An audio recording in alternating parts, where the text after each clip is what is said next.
And the #1 player in the world about ready to be announced. One of the biggest stars this game has seen in recent years, Rory McIlroy. This is a power-packed final pairing. Ladies and gentlemen, this is the 2:10 starting time. Please welcome to the first tee from West Palm Beach, Florida, winner of the 2019 PGA Championship, Brooks Koepka. The world's dominant force the last 2 years. 4 majors over that span. Last year's Player of the Year. On his way, you would think, to that same honor after this season. If you wonder if they're nervous, whether or not they're nervous, you can bet they are. Roger Maltby with his final pairing. He starts up the right side and cutting a little bit. This looks like headed for rough or gallery. Yeah, another miss at the first. Now on the first tee, please welcome from Northern Ireland, your 2019 Players Champion and winner of the 2016 FedExCup, Rory McIlroy. Both have won 4 majors. Zing, what's the mindset for these two guys today? Just get off this first tee for starters, get over the jitters, and then everything will begin to calm down for them. Then nerves will probably kick back in later in the day if they have an opportunity to win. But these guys, I think, have an everything to gain, nothing to lose attitude. Boy, a low bullet cutting up toward the right side. But I think both clearly know that they could add to their legacy here. Oh, yeah. Already decorated resumes. McIlroy's won it all. Koepka, who has really underperformed in previous playoffs, is right in the catbird seat to get it done. Take it all. One shot clear of McIlroy. Everybody out of the final round of the Tour Championship. Now this putt slightly uphill, a little bit of bend in it. Xander Schauffele for par to remain 14 under. Winner of this Tour Championship in 2017.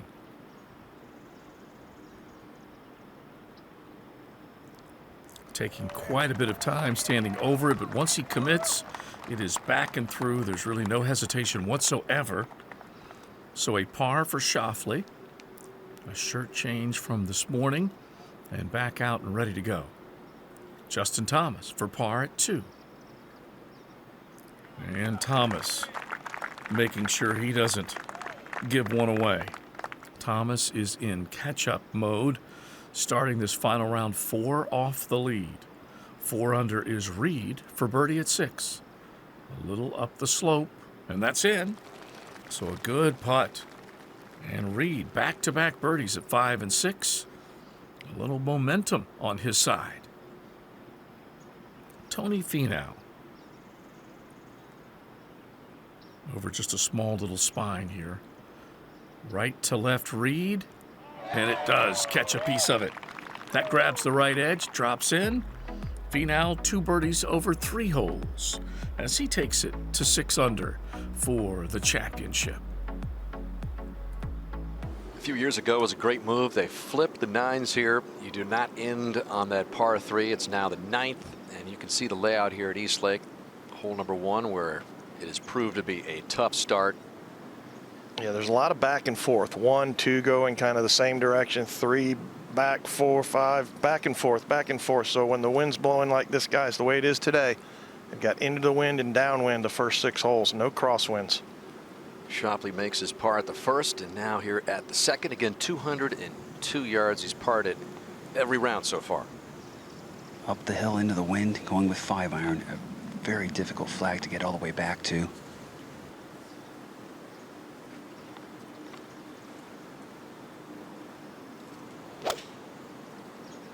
Starting in the center of the green and staying there. That'll work every time.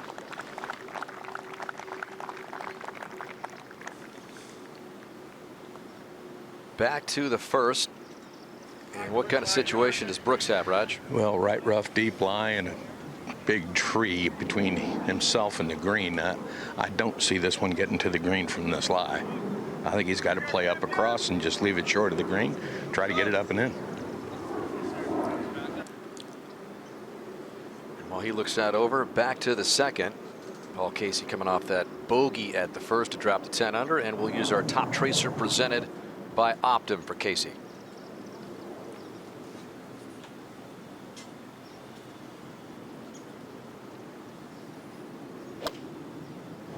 Flighted down, trying to turn it back, but also hanging out more towards the middle of the green. Two really nice shots here. And he's happy with it. They're both happy. Trying to stay loose. Back over at the first, Koepka and his caddy Ricky Elliott still looking this one over. Well, he's got 175 left to the hole, and from this distance in the loft he'd have to play to get a shot up across that tree. I just don't see how he could reach the green.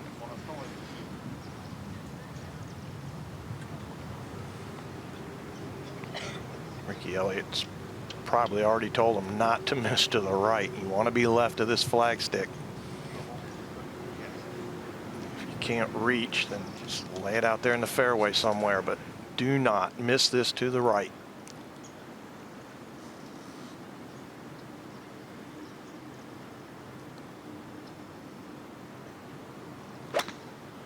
Wow, he got it up across that tree. I still don't think it'll get there. But it's a pretty good leave. It's on the right side. Give him a little sharper angle there, but he's in the short grass, which is huge. I bet he's going to get up there and think he's just a little more to the right than he wishes he was. Speaking of short grass, Rory starting from there. 164, trying to settle the crowd down here.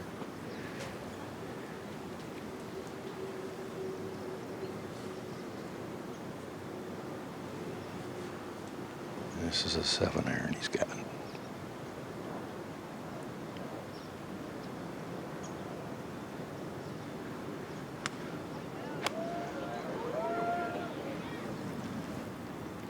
Looks like he's going right after it. That was a beautiful swing. Perfect rhythm. Schauffele for birdie. Downhill, turning left as it runs out of steam. Wow. Didn't run out of any steam. Headed right into the middle of the cup. 15 under, and just like that, he's tied Koepka, who's scrambling for par over at the first. What a great way to start. Making about a 7-footer on one for par, and then buried this thing here at the second. 21 feet. Speaking of Koepka, over at the first, his third, Raj. Yeah, pitch from short of the green here. Green a little above the level of the ball, so going to come in on a little lower trajectory than he would like to, and doesn't have a ton of green to work with. He's clipped it underneath, but carried it a little. Oh, look at that. Took even our veteran Raj Maltby by surprise. That was impressive. You've seen a lot out there, Raj, through the years. That checked up and looks like he's lined up for a save. Casey for birdie at the second.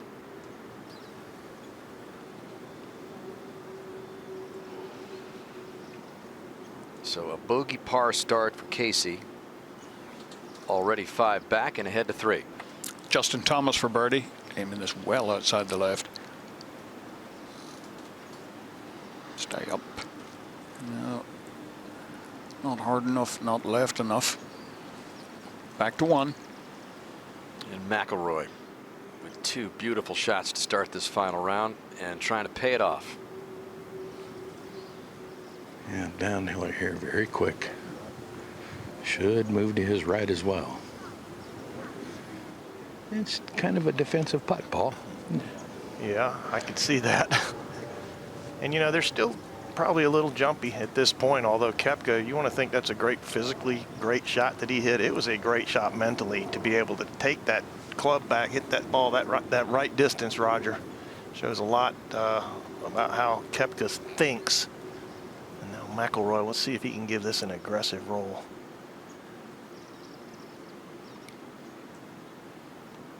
Just tapped it. And it's gone.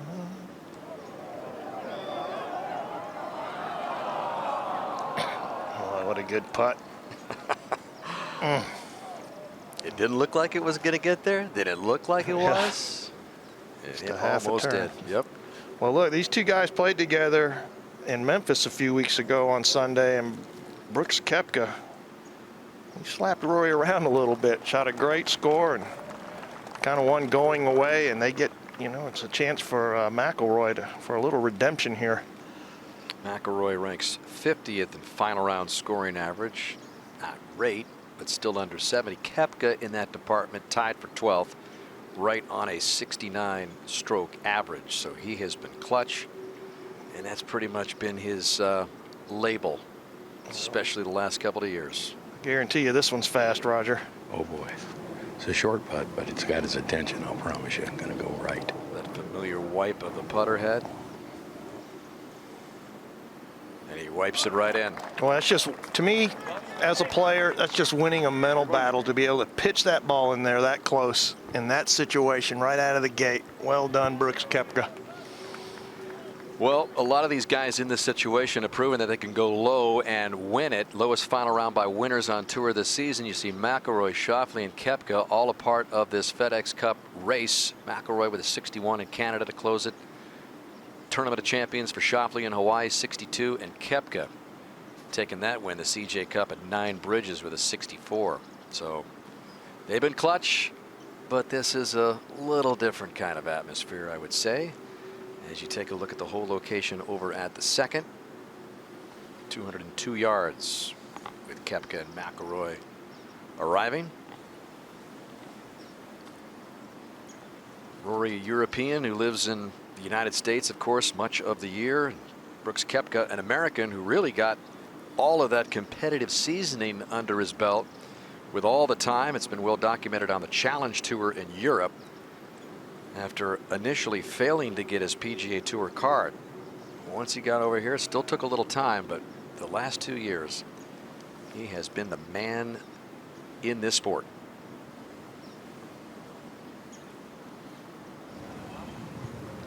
You know, the hole all the way in the back left, uphill into the breeze. He's got 5-iron here.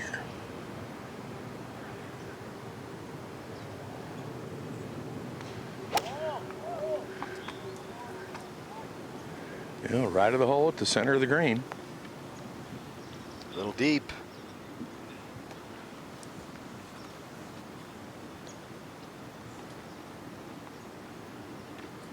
Now Rory, great start. Just not able to get that birdie to drop at the first, but career on the second hole, even in 23 career rounds. It is on the second 9 where Rory has a history here at East Lake of tearing it up. Yeah, Rory's got a 5-iron as well. This sets up better for him than it did for Brooks with a hole on the left. Rory's really kind of go-to shot, favorite shot's a low right to left.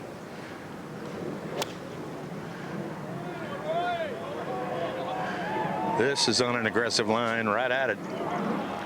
Well, they went right at it at the first, and he's going to have another good birdie luck at the second. Koepka and McIlroy in the final pairing, separated by a single shot. Schauffele's birdie at the second boosted him up in there into a tie with Brooks Koepka. #1 player in the world, flanked by Schauffele and McIlroy, set up for a Sunday shootout at East Lake. Taking a look at Bryson DeChambeau, second shot at the par 4 fifth, 3 under par. DeChambeau from 110 yards. That one over the back of the green.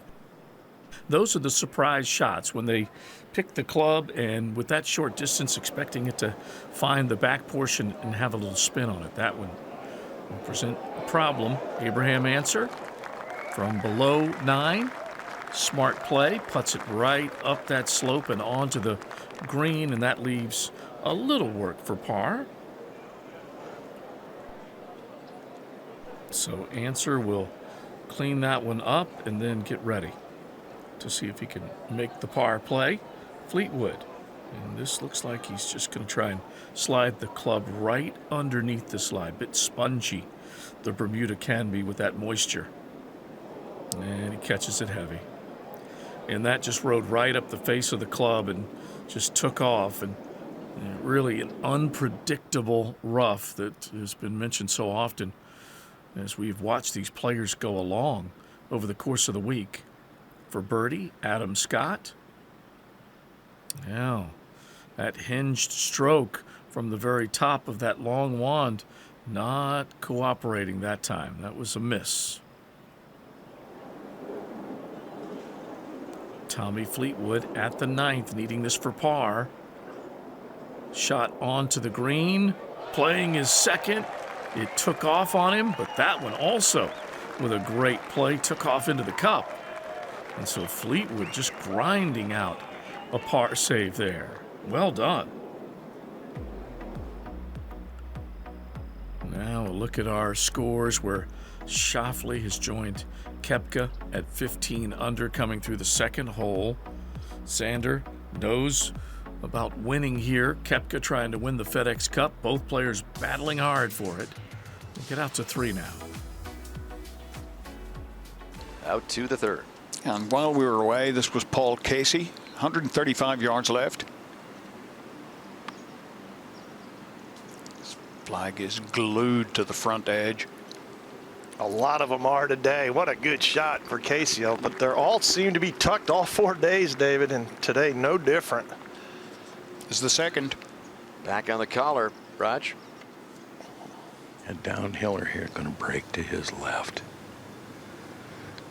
Kind of flattens out as far as speed around the hole, so not lightning fast, but he's giving this a rip. About 4 feet left. Back to 3. Schauffele with his second shot. Got to hit the fairway here at the 3rd. Players hitting long irons off the tee. Got to get some spin on this. Oh, just carries the bunker and gets enough stuff on it. That's about 8 feet. Great shot. Back to the 2nd. McIlroy's got a good look at another one, Raj. Yeah, putting from underneath a hole here, this is really an ideal place to be. I don't think this putt does much if it has any speed. Rory has 2 wins, including that Players' Championship. And we just showed you how low he went in the final round to win in Canada. And he says, I could have won 2, 3 other times. That's how well he's played. Best statistical season he's ever had. And with his putter, he has been very good, best ever. Well, he leads the field in par 3 scoring this week, and these par 3s are all monsters. Ahead to 3 again. And Casey will be first to go on the 3rd. A chance for birdie here at the short par 4. And with him being a few shots back, these are the ones he can't afford to miss. He's got to get on a roll here when he gets these 10 and 15 footers.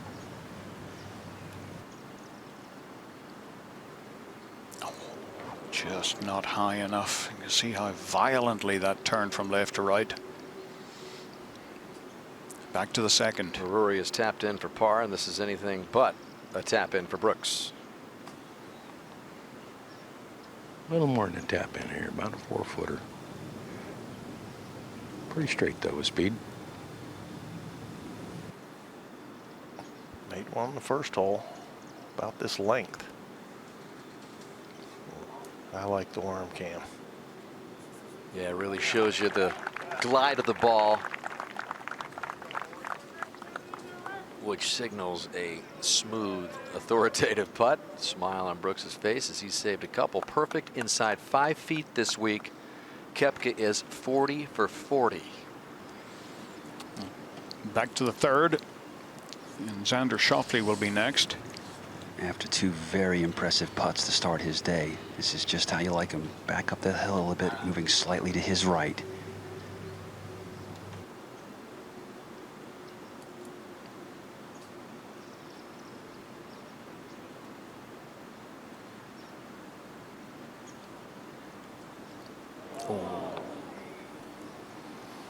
Schauffele does not take advantage of that beautiful second shot. These guys are going to have to make a move, and making it early would really help. Koepka on the tee. Probably no more than a 4-iron for him. Just trying to put it on the fairway. Yeah, up the right side, but it'll land soft. That's fine. Yeah, about 30% of the field hit the fairway here yesterday. It's up to 80 today. Where the flag is, you have got to be on the short stuff.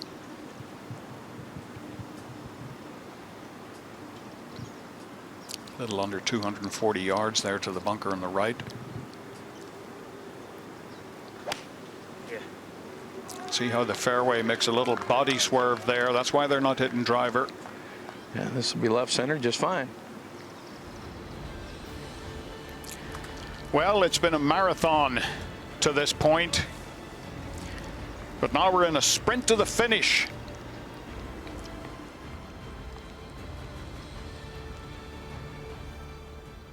Corey Connors, 1 over par, just in front of 9 green. With the pin cut to the front, this hole playing just 215. But it's a little more problematic for the players because playing above the hole means you're going to have a slick putt coming back. And Corey Connors watched as that one played from in front of the green, took a big hop, and it's going to leave a tough putt. Now Abraham Answer. Answer with his second shot at the 10th. 2 bogeys, 1 birdie on the front side, 101 yards. Good shot into this 10th green. The hole playing 413 yards, and he drove it well right up the center slot of the fairway to leave that wedge in. Connors now for his par. You have to be very careful with these putts. And it was trying. Just stayed on the left edge. And so Connors is going to lose a shot at the difficult 9th. Now Fleetwood at 10. Fleetwood equally impressive with the drive. Just 87 yards coming in. And so both players advantage Answer with a flatter putt, but we'll see if they can make them for birdie. At the 9th, Patrick Cantlay, 3 under par. And that just left of the cup. It looked like about a cup out. And so Cantlay's going to have to finish up there for a 3 on the card. Cantlay coming through the front side with 2 birdies, 1 bogey, and he'll be looking at par there. And we're back at the uphill par 4 fourth. Xander Schauffele will be on the tee, and the players have to kind of put it through a goalpost here to get it in the fairway. Trees about 18 yards apart there. And the second shot plays considerably uphill. Location a little bit toward the left-hand side of the green today. There has not been an approach shot within 10 feet of the flag in round 4. Congratulations to you and the Gators last night, speaking of football gear. Yeah, a W, that's all I can say. Oh, that's right. Oof.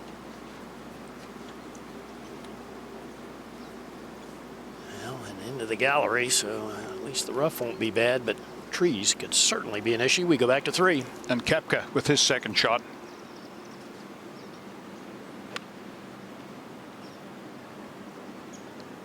A crisp strike. And, well, that will more than likely find the sand. Just trying a little too hard to land it right in that front edge. Yeah, the hole's only cut on 4 paces. Now, Koepka's ball did come back into the sand. Rory now 122. A little change of club there, Rog. Probably from one sand wedge to another, I would imagine. Yeah, and with that hole up front like that, you'd want to hit something hard and try to get it up in the air. Yeah, you really do. The harder you can hit it, the better. Get more spin on it.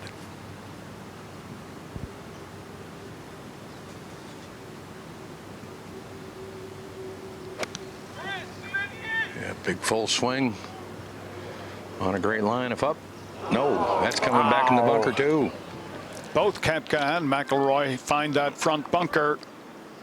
And the third, one of the easiest holes on the golf course. Back to the 4th. And Paul Casey on the tee.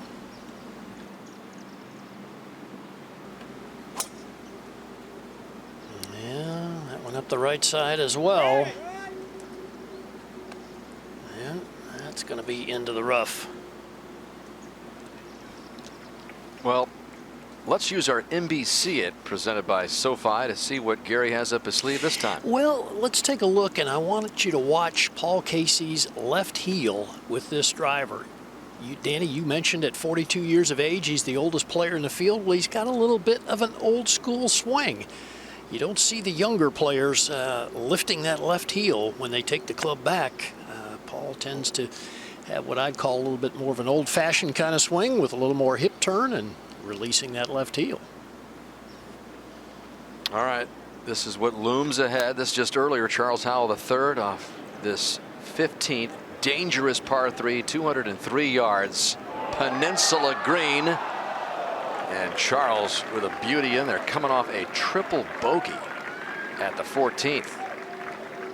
But looking for his 5th birdie, sprinkled in with a lot of different kind of scores here. Howell had better hopes when he started off on Thursday with a 68, but he has not been able to keep that momentum. But a birdie at this tough 15th, Zing. This is going to be some pressure cooker later. This is the kind of hole that you think about all day. Back to 3. Think about this one, Roger. Yeah, deep bunker, not much green to work with.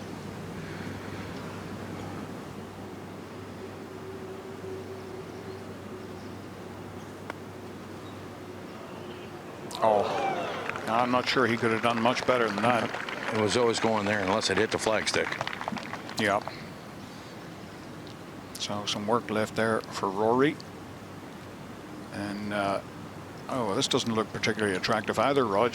No, actually, I think this one looks to be a bit on a downslope, just slightly.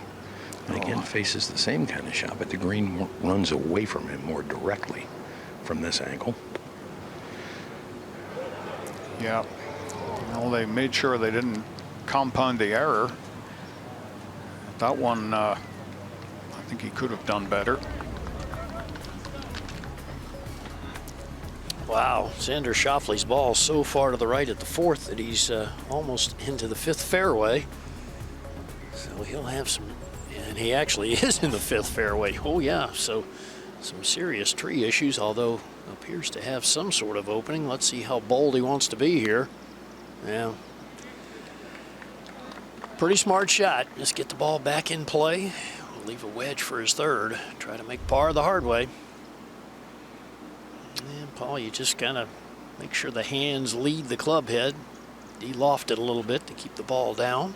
I tell you, I get the sense that as this day progresses and as tough as the rough is here, that these guys are going to start to feel a little claustrophobic on the tee.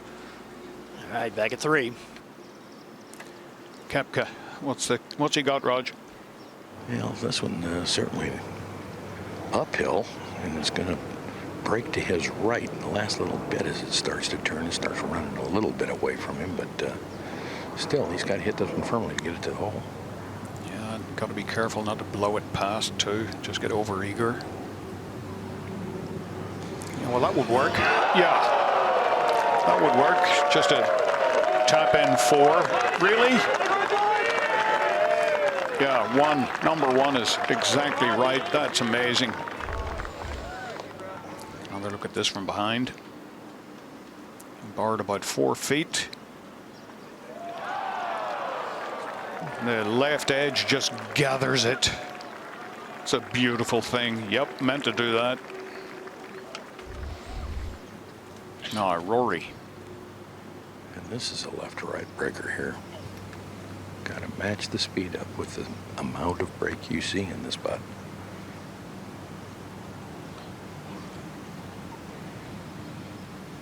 I think he just shrunk the hole on McIlroy. Yeah, he did. Each of these putts could be worth a fortune.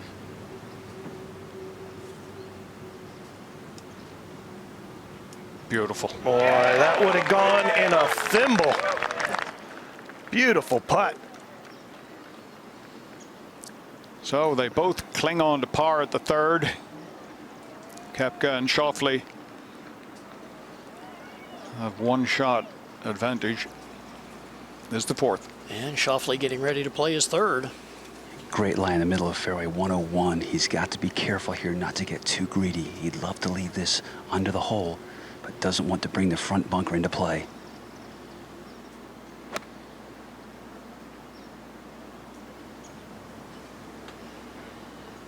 Oh, beautifully done. Leaves it below the hole bones, just as you were saying, so a realistic chance to make par. Well, some of these guys in this field of 30 that arrived to East Lake, you'll be seeing in the President's Cup. Tiger Woods, the captain. Ernie Els, the captain for the international side. Looking forward to going down under again. Royal Melbourne, just a fabulous golf course coming in December on Golf Channel and NBC. 8 Americans and 5 internationals in this field of 30 this week. So they're the best players in the world square off again in Australia. Brooks Koepka leading the way on the points list. Not surprising at all. And he gets ready to play here at the 4th. And Paul, you know, when round 3 started yesterday, he had the pulls a little bit, missed some shots to the left. I texted with his instructor, Claude Harmon. He said he wasn't rotating and keeping his upper body moving through the swing fast enough. They worked on that this morning. And of course, he hit the ball much better when round 3 concluded earlier today. And a good swing there as well. So all of a sudden, he has found something. Yes, he has, and that's a good little nugget there. We're going to get to watch Koepka's chest as he rotates through every shot today. Be facing the gallery, but I don't know if anybody can rotate their upper body through a shot better than this guy. Watch where his chest ends up after he finishes his shot.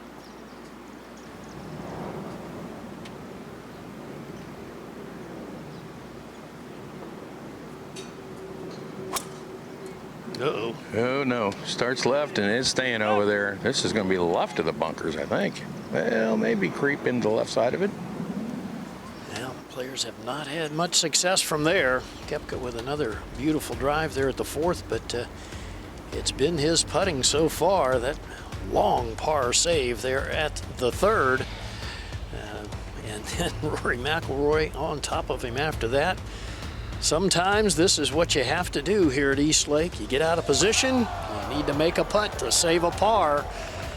Koepka does it first. And then McIlroy follows him right in to remain within 1.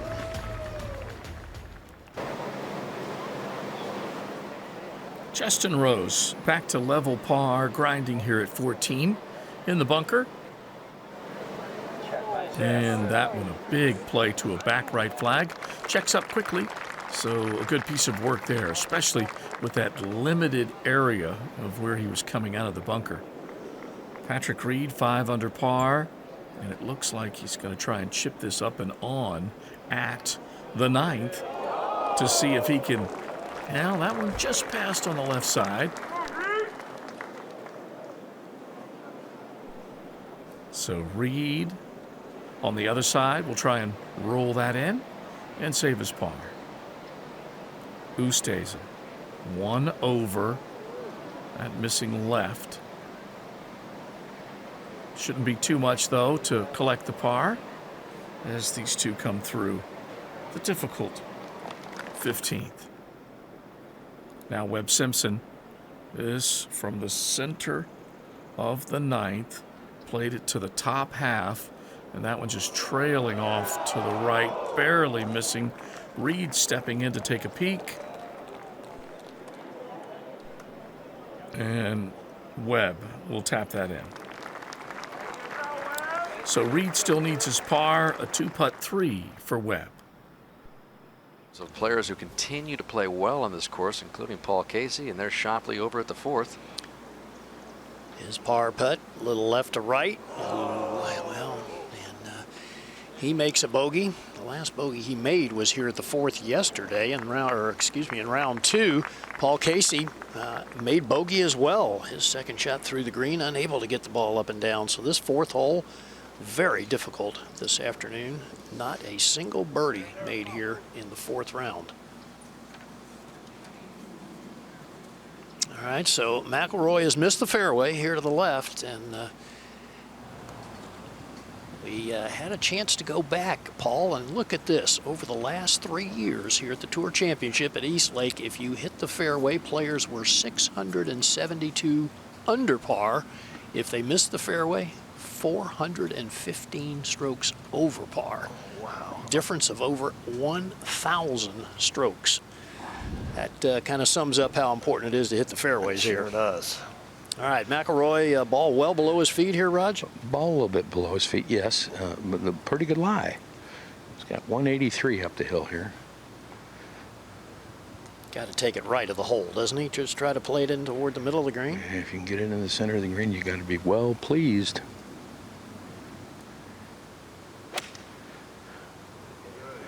Oh, that's like a flyer looking jumper there.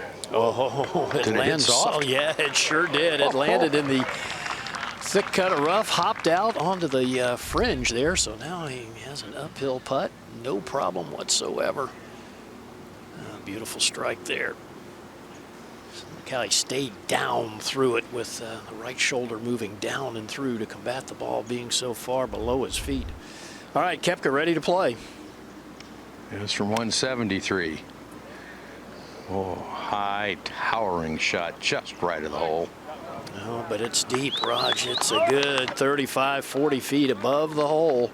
Really quick one coming down the hill from there.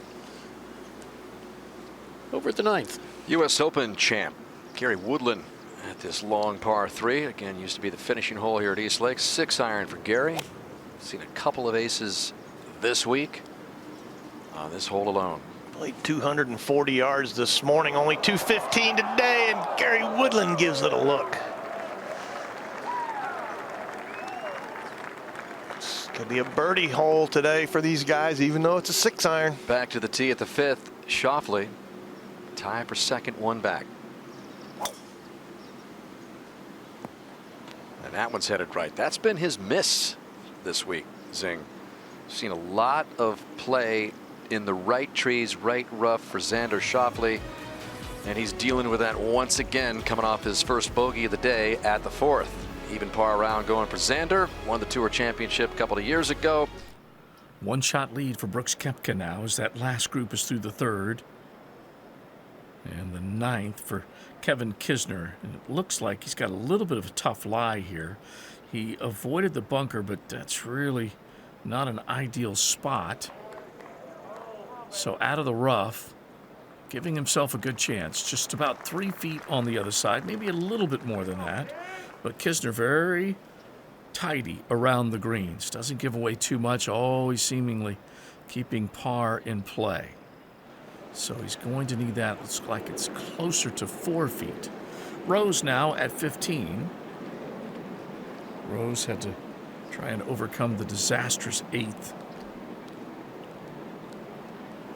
He had picked up 4 birdies over a 5-hole stretch coming into 8, including 3 straight birdies. And look at this. This is out to the right, well out to the right. Looks like a good 6 yards off his target line. And that will mean he heads to the drop area. And back here at the 4th, Koepka will be putting first. And Roger, above the hole, and we know here at East Lake, above the hole usually means quick. Rapid. Yeah, this is a fast one downhill. Should go to his left. And anytime you get these putts, you know, of this length, you get out 25 feet or so from the hole. I mean, and behind it, all you're looking at is pace. All you're thinking, you're picking a general line, and then just trying to roll at the right speed down there so you don't leave yourself a lot left. Well, I've always felt like on these type of putts, if you're going to err playing too much break, because then as the ball loses speed, at least it's moving toward the hole. If you underread the break and it takes off, it's going to pick up speed and it's going to miss and continue by. Yeah, easy.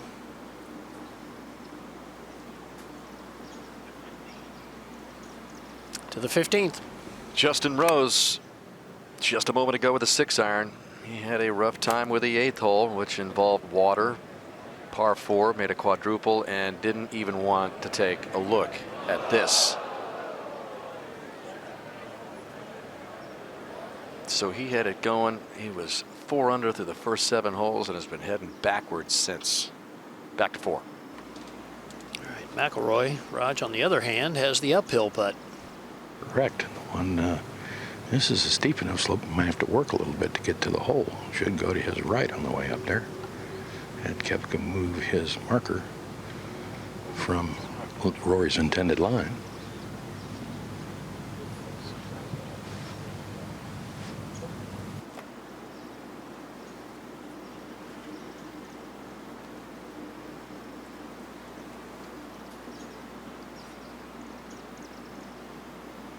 Chance to tie the lead.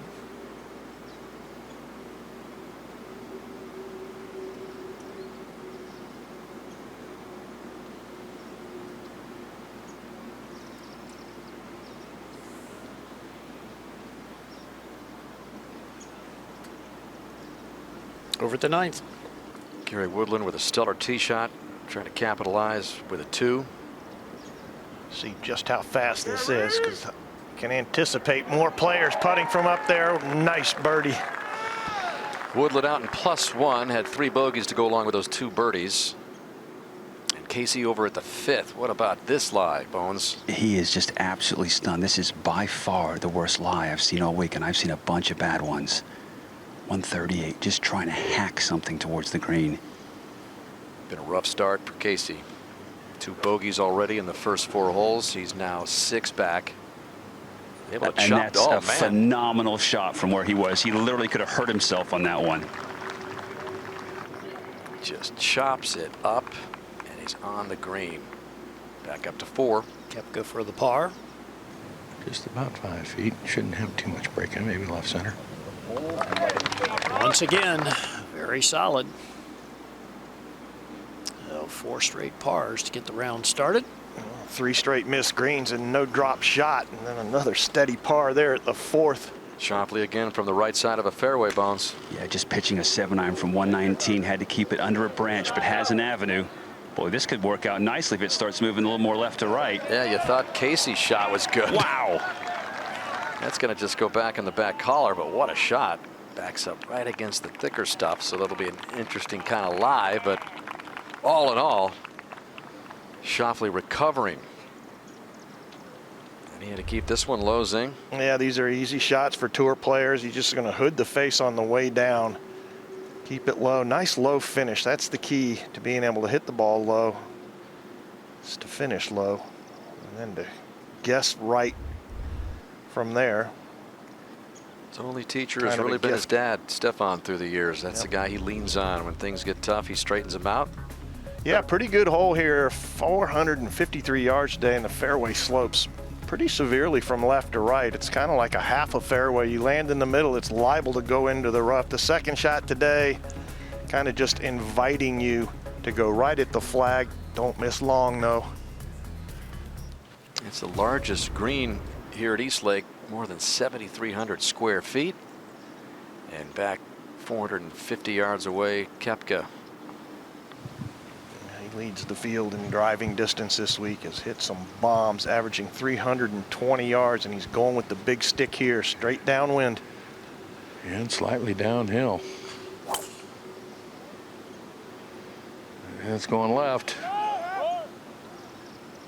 Telling you, Roger, the deeper we get into this tournament, the tighter those fairways are going to start to look for these guys with a chance. And the smaller the hole, the hole's going to look. Yep. Too. Although Koepka's been rock solid on the greens. Everybody's been missing some fairways, it seems. Now McIlroy, all pars for him as well.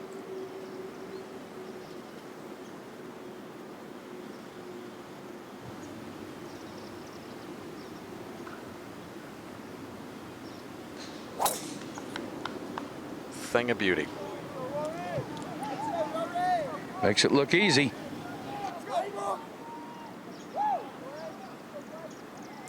Advantage McIlroy here at 5. Just killed up there. And so it's McIlroy and Schauffele, one back at a tie for second behind Koepka, who is in trouble at the 5th. We're going to play through from East Lake at the Tour Championship to decide the FedExCup. Out to the 9th, 6-iron for Adam Scott. And the pin is cut to the front of this difficult par 3. Scott. This one hops on. You see the wind picking up dramatically compared to what we were experiencing throughout the first 3 days. But Scott just ripping it through the wind, and that's going to have a birdie opportunity Up ahead, now at 5 for birdie, Paul Casey. You can see that grain change coming over that spine, picking up a little speed, but not quite enough. And so it'll just be a tap in there. Now Xander Schauffele, just on that extra little step cut, and it does limit the putting stroke in terms of taking it back. It just forces you to bump it on, and that generally can take it offline. That's what's happened with Schauffele. And so he'll just mark that, try and clean things up for par. Schauffele just trying to be very patient, knowing when to strike, not trying to do too much on every hole. And East Lake Golf Club, it really is a challenge of perseverance and patience to execute all the shots. Par here. Atlanta, Georgia, East Lake Golf Club hosting our Tour Championship and the celebration of a FedExCup season coming to a close with that trophy soon to be handed to one of the big names on the first page. We'll see who ultimately it is. Justin Thomas over par today, chopping this out, coming out of the rough, and it just keeps working away from the hole location. So Thomas, mindful of just how tough it is to come out of there, but the last thing you want to do is just undercut it and leave it short. Tony Finau, big swing here. You can hear that compression on the golf ball, but that comes up short and left. And so Finau will be scrambling at the difficult ninth, trying to get up and down at the par 3 to see if he can keep his round going. Well, even as we play through, you can see it is still difficult playing for the last few groups here at East Lake, final round of this Tour Championship, the season-ending FedExCup to be handed out when all is said and done in a few hours. And what you've seen in the last two groups, the guys playing the best golf all year and all week, the reality of the difficulty here at East Lake, everyone has missed at least one green and one fairway in these last couple of groups, and we're only through 4 or 5 holes. Big saves are important. Brooks Koepka has a couple of those to his credit today. Let's go back to the resumption of the third round on the 6th hole this morning. This was a big one, and you heard Gary talking about Koepka trying to get back in position with his swing and the comfort level there, how he's feeling over the ball. Well, the par save certainly helped there. We seen him get up and down several times. Saw it on 1 and then saw the long par putt here on 3 from 35 feet. It was moving, but Koepka's been very confident on the greens as well. It's why he has maintained that one-shot lead. And here he is as we watch at the 5th. And Roger, second shot. And 122 from the left rough. Nothing in his way. The ball sitting down in not the Bermuda rough, more the Zoysia rough. So I don't see him getting much spin on this. The hole's cut in the back part of the green on an upper plateau. You can't fly it up on that plateau or it's going to go along. So he's going to have to land in front of it and try to release it back there, I believe. Front is online, it's like 91. Working on that number, and important too, we talk about the Bermuda so much, there are patches of Zoysia in this rough, so the players have to judge that in addition to everything else.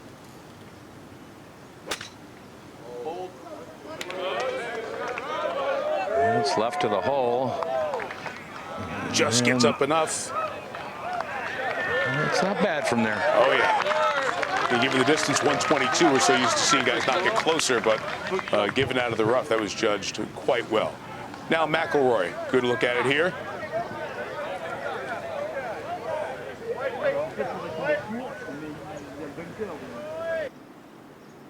.102 left for Rory here. From the fairway, he can be more aggressive with this. Slide deeper into the green. He's got 5 paces behind the hole, the back edge of the green. Lights the ball down, just left to the hole, and he didn't carry it far enough. Got to be a little disappointed with that.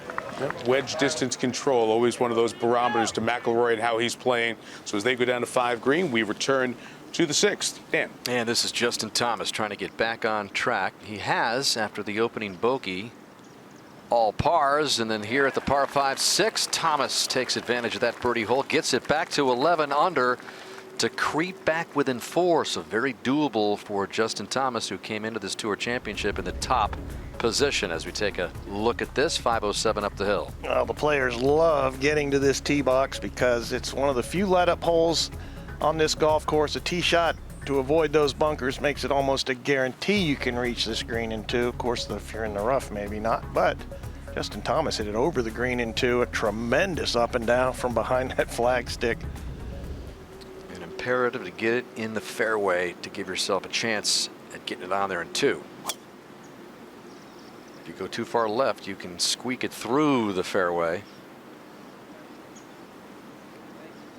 That's what Schauffele's done. Depend on the lie there. Back to 9. Saw Adam Scott during the playthrough. Had a nice tee shot, so for birdie. Another 1 putt for Adam Scott. He moves to 6 under, 2 under on his round, so he's out in 2 under. 33. And back out to the final group. Rory McIlroy getting a look from the other side here at the 5th. And I think Brooks Koepka will take a good look at this. Pretty similar lines. This ball just crept to the very top of the ridge, so he doesn't have to come across that.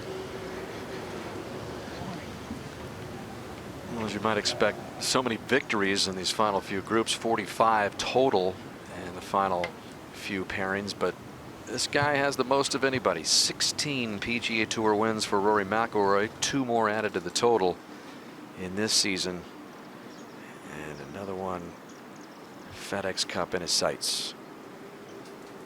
Statistically, he's been a real brute this year, just dominated almost every category. Only 2 wins, though. It just seems like Rory's in contention every single week now. Yeah, just 2 missed cuts. Talked about how it's been an incredibly consistent season for McIlroy. You know, sometimes when you play with a guy like Koepka, or a guy that took you down a few weeks earlier, it can have a lingering effect. I don't know how you feel about that, Roger, but Koepka's hard to stare at when you're trying to stare him down. I don't think he takes a look. I don't think Koepka looks at whoever's staring at him. Pretty much straight ahead.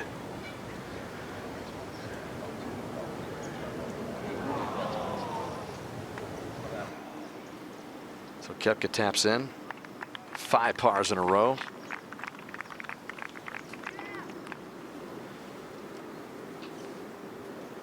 And McIlroy just with a little cleanup here to stay 1 back. And just a little bit longer than to call a cleanup to me. This is one you got to work on. We've seen some short ones missed out here.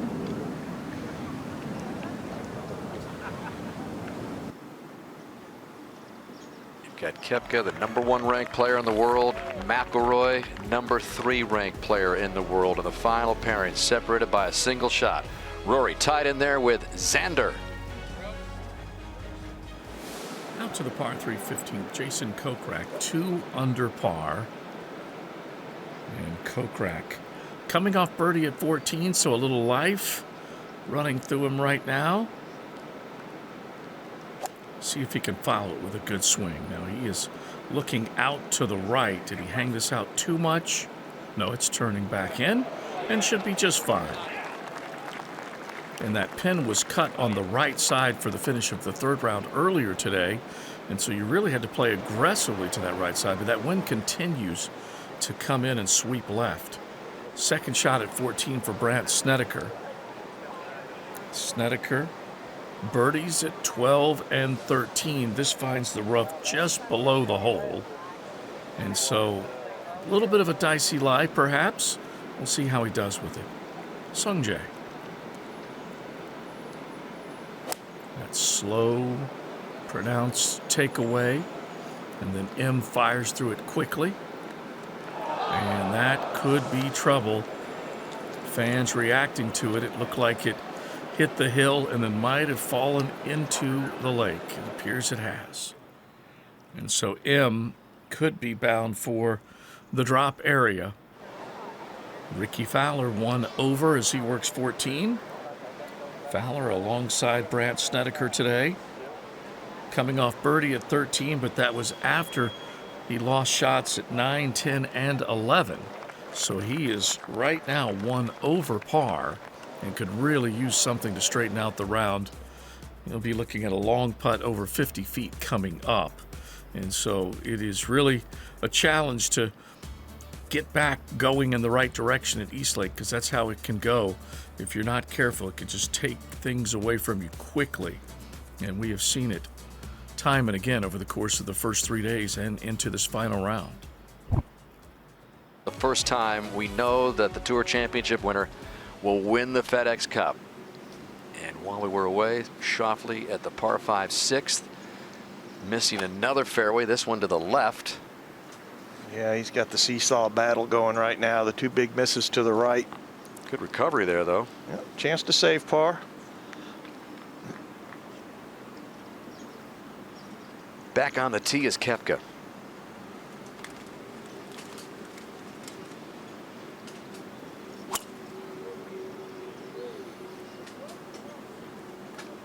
Watching anxiously as it heads up the right side and dips down into that bunker. Well, it's going to likely be a layup unless he's got a perfect lie in there. He might take a crack, but I doubt it. Now Rory birdied it every time. Really needs to put this ball on the fairway. He has got it rolling with that driver. That is some kind of impressive rhythm, just the effortless power on display. Just hear the compression of a ball hitting square on the club face. This look of Rory. Watch at his eyes. Yep. Right down on top of it. You know, you look at that shot and you think back to him as a kid. There's so much video that we've been lucky enough to watch from the McIlroy archives, and it's that same kind of bright brown eyes looking down, and then can't wait to see where it goes. To the 8th. John Rahm's tee shot on the way. And we know there is water down the left. Look out. Yeah, that is the 6th ball to find the water off the tee this week here at the par 4. At the 7th, Justin Thomas.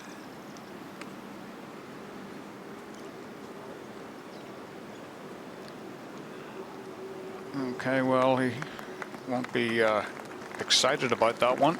It's a chance, though. This is the 6th. Just earlier, David, 3rd for Casey. Needs to get something going. Should happen right here on a hole that has been 66 under par to the field this week. Other 17 holes plus 73, and Casey's going to drop his hat into the ring here, looks like. Well, that was a now or never moment for Casey. Yep. That will get him to 10 under, and now Schauffele trying to get it up and down here for birdie, Bones. Yeah, and as you pointed out, Dan, a very effective play from the left rough for Xander. He hit a bit of a tumbler from 219 that got well up into the throat short of the green. And now because he's pitching off this Zoysia, the shot so much more easier, if you will, than playing off Bermuda. This ball sitting up, he should be able to do just what Casey did and hit a bit of a spinner up there. It won't stop quite as quickly, but this is a ball he's expecting to get up and down. Yeah, I'd said up and down for par, but it's up and down for birdie. Again, this will be one of those, again, Bones, you'll kind of scratch the grass. I don't expect to see this club dig in any manner. If he can scratch it, he can get a lot of spin on it. Silly, just a couple of bounces and then release a little bit, but plenty of green to work with given the length of the shot. Nice and shallow. No divot. Beautiful. Really checked up for him. Up to 7. Well, Noda is down there with Justin Thomas. What's he got on this one, Note? He's got a putt that's coming from the lower level. It's going to come up and over just a tiny rise, and then as it comes to the hole and it flattens out, it's going to work a little left to right. Needs something special to happen. I mean, he's quite a ways back, but if anybody can turn it on quickly, it's this guy.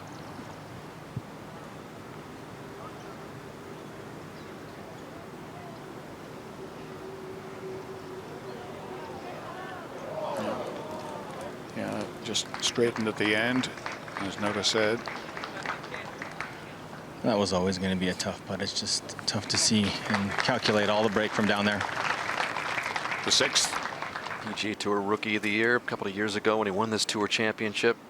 And he has been playing with the big boys and playing very well in these big championships, and a chance here to get it to 15 under and tie Koepka at the top. Dan, beyond making the birdie here, I think this putt is very important for Xander's confidence. He's missed the last 2 putts he's had from this kind of distance on holes 3 and 4. This 6-7 feet up the hill, not a whole lot going in. But certainly bringing Austin in for a look-see here just to double check his read.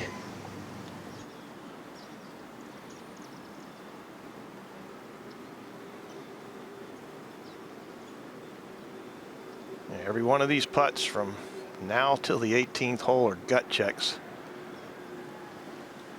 In the back of your mind, you know what this could mean. Try not to focus on it.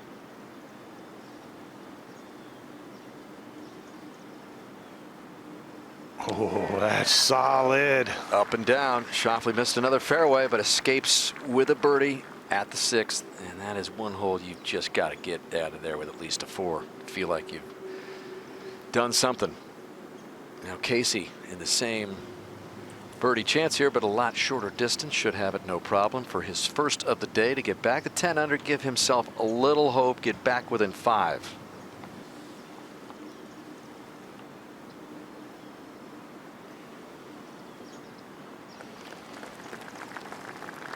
So the 42-year-old, 17 years older than the guys playing with Schauffele. They both exchanged birdies and over to the 7th. And Matsuyama for birdie.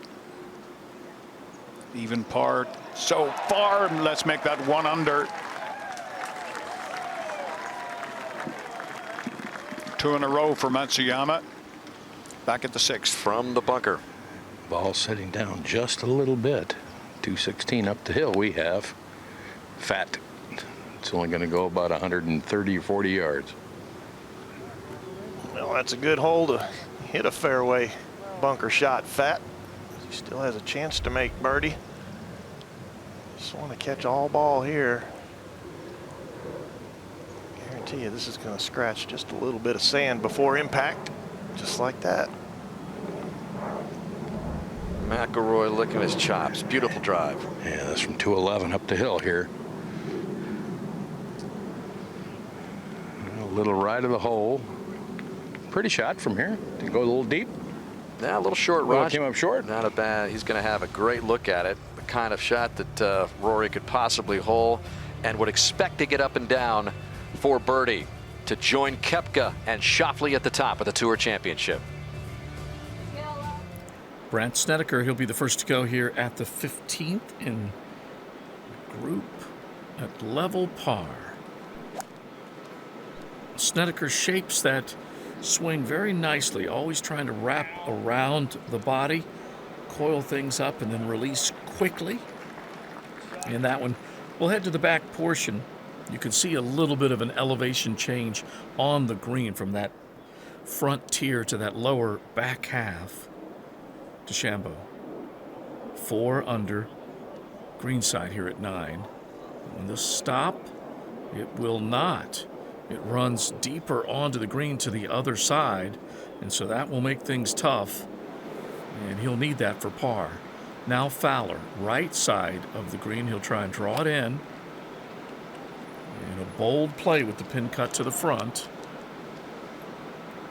And that looks like it's barely going to get on, just barely clearing the lake and buried in that rough.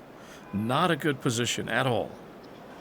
Matt Kuchar, 3 under, downhill putt at the 9th.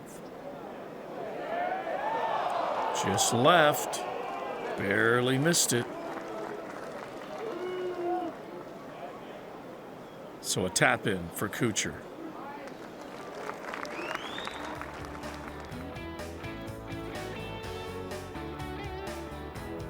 $15 under for Koepka, and Schauffele tied at the top. Third shot from 108 for Koepka at the par 5 6th. Tied with Schauffele at 15 under, and he throws a dart in there. Oh, then that's the part of his game where he can separate himself. He bombs it off the tee and has this kind of touch in these finesse zones, these kind of three-quarter actions, less than full.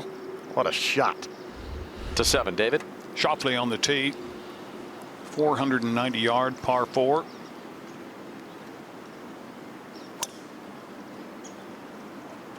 No. A collapse on the follow-through. And that one will find the rough and disappears. One of the past greats of the game, keeping a close eye on this Tour Championship, and that would include the greatest ever. Jack just tweeted out, 50 years ago you played golf to earn a living off the course. Today you can become a millionaire in a week. I love it, he says. Greats like Snead and Hogan, they laid the foundation. Hopefully Arnie, Gary, and I helped with the building blocks. Very proud of the PGA Tour. Keep up the good work, Commissioner. Well said by the Golden Bear. Watching the action here. Obviously he's developed a close friendship with a lot of these players, Zing, that live in the same area that Jack does, the Palm Beach area. He has counseled Rory from time to time, and Arnold Palmer, when he was alive, did the same thing, and it's just a great thing about this game. Well, Jack's awesome. He's not jealous. I'm jealous, but he's not jealous. All right, big third shot here from McIlroy.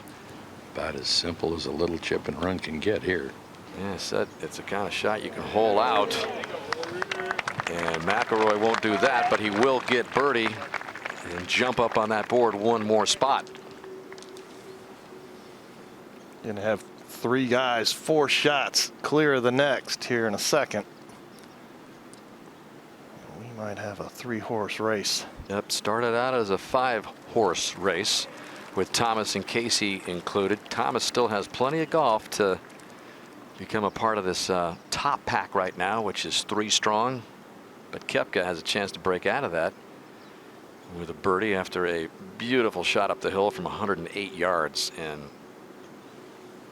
this is the spot that we showed you earlier, Mike, in the highlights in the resumption of the 3rd round earlier today at this par 5-6, where that kind of just clicked on for Koepka, and he has not looked back since. He sure hasn't, and he looked like he was going to be in big trouble to start this morning at 6. Easy hole. He looked like he was about to make a bogey, but he poured in an 18-footer for par and has been rock steady ever since. And this is one of those little knee knockers down the hill that's really test your nerve.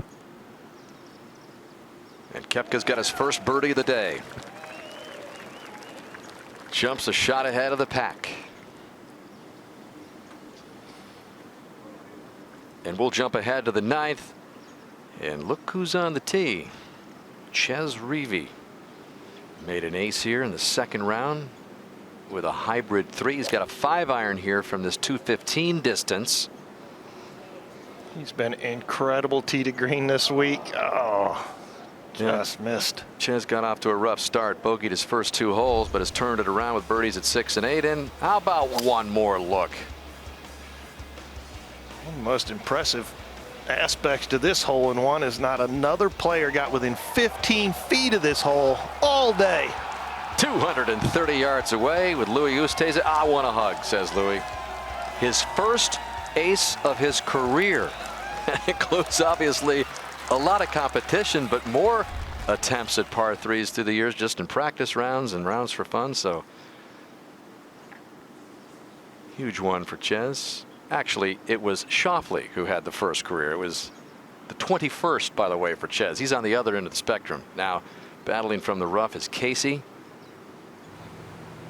162 out of a poor lie, trying to hit a flyer wedge onto the front of the green. Got to get up a touch. Just short.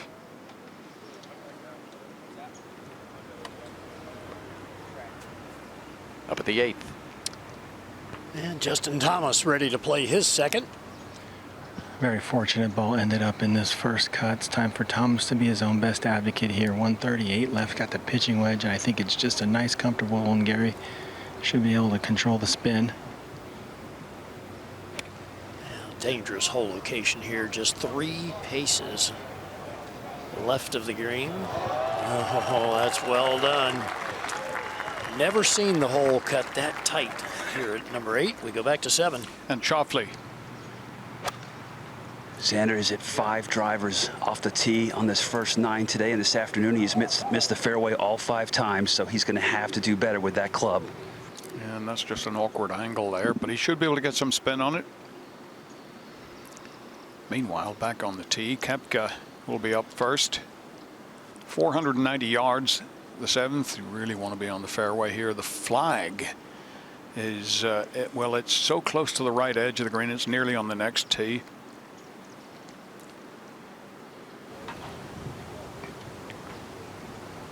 Straight away. Well, this morning he took it up the left-hand side and hit his cut. Had a beautiful tee shot here earlier today. Would love to duplicate it.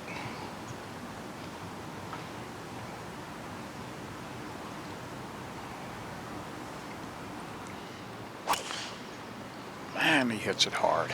Oh, but that's not cutting. That's a huge pull. That's left of the bunkers. Oh, and that is down in the jungle, living in a tent. Dark side of the moon in there. Yeah, that is not, doesn't look pretty.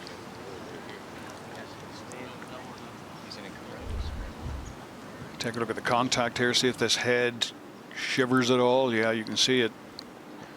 The torque gets it. This is like watching snow fall off a branch.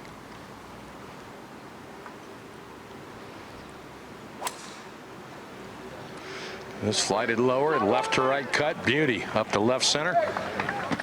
Well, he leads the tour in strokes gained off the tee this year, and he leads the field this week. Man, that's a gigantic 3-wood. Watch out. As we get you back out to the course at the 7th. You can see that little cut across practice swing there for Xander. Clips it clean, lifts it up, lays it dead. Textbook to the 8th. Justin Thomas for a much needed birdie, just over 13 feet. Only been 2 made here all day. No, that's going to leak away to the right. Head to 9. Reeve for par. Today, this par 3 making him work. Drops it home. Ches Reeve in his 2nd tour championship, his first in some 8 years, having himself a very good week, getting at 6 under, getting back to 6 under there. A few balls have been found here left of this 7th fairway in the trees, in the shrub, but we don't know. Brooks isn't here yet. We don't know which one may be his ball, if any of them are. But there's a black dot. Well, with only 3 minutes to go, if I was Brooks Koepka, I'd be taking my time before I got there. Yeah, absolutely. This is, boy, this is not good. He's hit only 2 of the first 6 fairways. And boy, that will make it hard work around East Lake. They put a stopwatch on you right away, and you got 3 minutes when you arrive in the general area, 2 minutes less than you had last year. Well, it's pretty unusual to see a player looking for a ball these days. We saw a lot of it actually at the Open at Royal Portrush, but that was a different golf course. Well, he looked at 3 different balls that they found in here and has said no to all of them. Well, in the meantime, we'll go to 8. And one of the key drives here on the golf course. Xander Schauffele ready to play. Hit a low draw here yesterday perfectly. He will not find his first fairway today with driver here either. This is way right. Paul, by my count, that's the 5th drive that he's missed to the right. And he talked about it when he got his right elbow stuck too far behind him. He got stuck. He would miss the shots right. Well, you can tell with that finish that he's afraid he's going to hit a hook, and he's just guarding against that duck hook. And right now it's time to panic, I think, for Koepka a little bit. Yeah, back in the woods here. This is so unusual to lose a ball. I think with the amount of people out here, someone might have seen it land, but this is, well, we're in the Magnolias now. Well, there are no spectators allowed on this side of the fairway here, David. Well, so that would explain it. There was really not much around here for anybody to find. Well, where were you when he needed you? I was back by the tee. All right. Fair enough. That was the provisional that Brooks hit.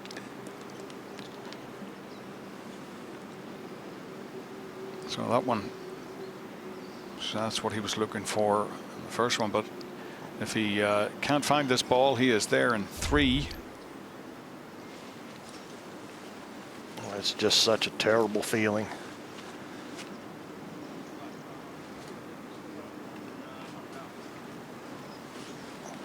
That's 3 minutes. That's the time. Okay, the 3 minutes are up. That's the new rule, changed from 5 minutes to 3. It's really my least favorite rule change, David, of all the rule changes. I mean, you got so much on the line here. What's the harm in the 5 full minutes? I just 3 minutes isn't long enough in my eyes. Yeah, it's not really a long time, that's for sure. It'll make this hole longer, that's for sure. Rory will be away. The beautiful 3-wood off the tee and a chance here. You've got to be careful here, though. This flag is just so far right in the back right corner. Well, David, let's take a look, and the main reason is it's on a little shelf, and anything that comes up short or a little too far left is going to work its way away from the hole. So really, you have to be so precise if you're going to get it up onto that little shelf where the hole is located. 155 here. Set up for a little cut. Beat the ball, Rory. He starts it left of the hole, trying to cut, but remaining left. Yeah. Okay. It's fine. It's a chance.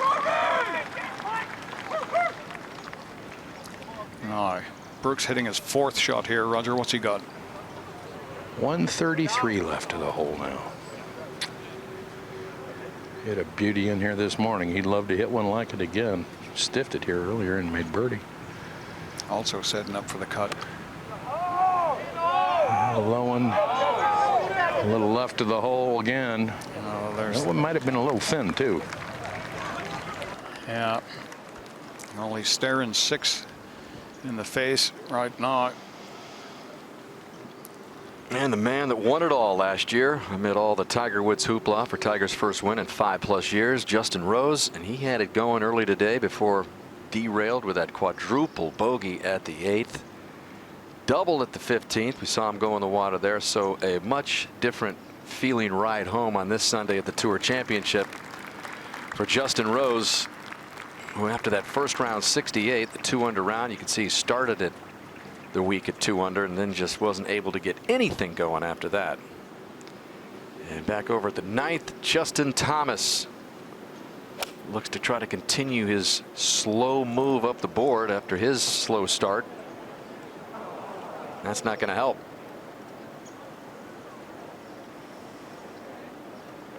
Opening bogey, 1 birdie, all the rest pars. Began the day 4 back and currently is 5 back. And over here at 8, it appears that Schauffele is getting relief, Bones.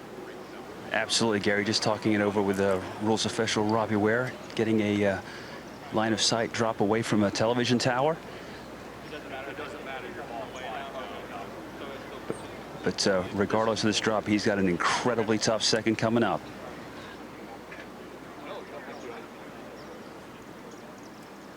Back one at 7. Well, Koepka is in trouble. Schauffele appears to be in a spot of bother over a number 8. McIlroy could easily be in the driver's seat shortly. Koepka for bogey.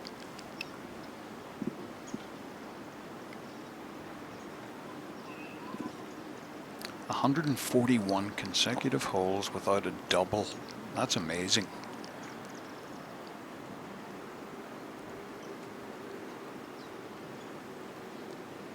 And that's what you've got to try to do here, Zinger, around this golf course, if you can avoid the big mistakes. I think these guys, as we get closer to the end, need to pull out the old fairway finder off the tee, whether it's a long iron or just hits bullets down on the deck. It's the kind of golf course where the bomber can excel as much as the guy who's accurate. And right now, Rory McIlroy has a handle on accuracy because he is just destroying the field in strokes gained off the tee to this point. So Rory and Xander tied at the top now at 15 under. Rory with a chance here to get to 16. A most uncharacteristic double bogey, you'd have to say, from Brooks. This looks to me like it might try to wander just a bit to the right. Not a ton of break in it.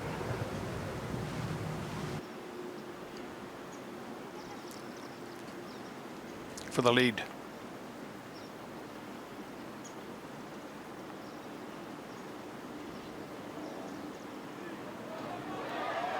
Yeah, baby. It's the one he was looking for. A 3-shot swing at the 7th.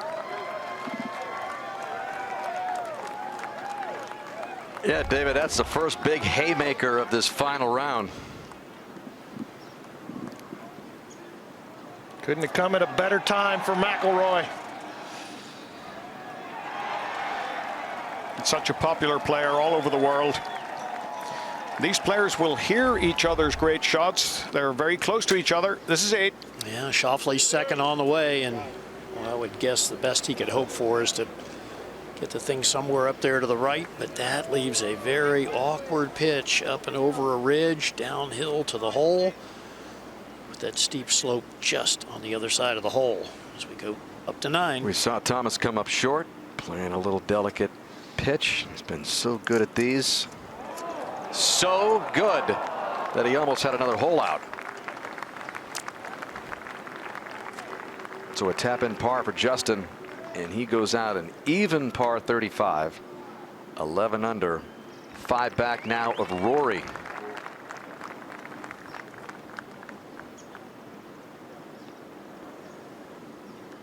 In his quest for his second FedEx Cup in the last 3 years. He's going to have to come from behind to do it. 8. This was just earlier, Dan. Paul Casey with his second. Out of the right fairway bunker. Contact was pretty good, but it's going to come up a little short as well and ease its way back away from the green. So the 8th hole, playing at a stroke average of just under 4.5, most difficult hole on the course in this 4th round, and you sure need to hit a good drive there. A heavy hitter ready to go at 8. Yeah, and Paul, you talked about how well he's driven the ball this week. He's 4th in the field in accuracy and leads in strokes gained off the tee, and also leads in distance of all drives, averaging just under 315 yards. That's impressive stuff. Yeah, it is, and this is arguably the most dangerous tee shot on the golf course right here. Yep, would like to hit it right there, just off the edge of that bunker with a little draw.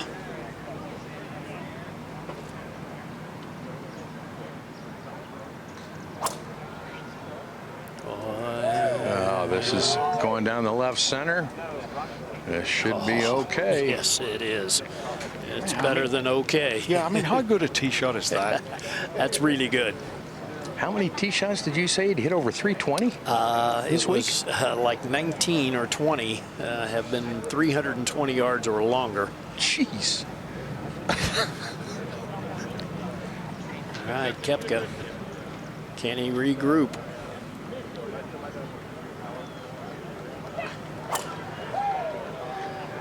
Well, this cutting, it's at that last bunker on the right. See if it'll reach it. Well, gets a I good think kick. it's fine. Yep, got a good kick, Roger. It's fine.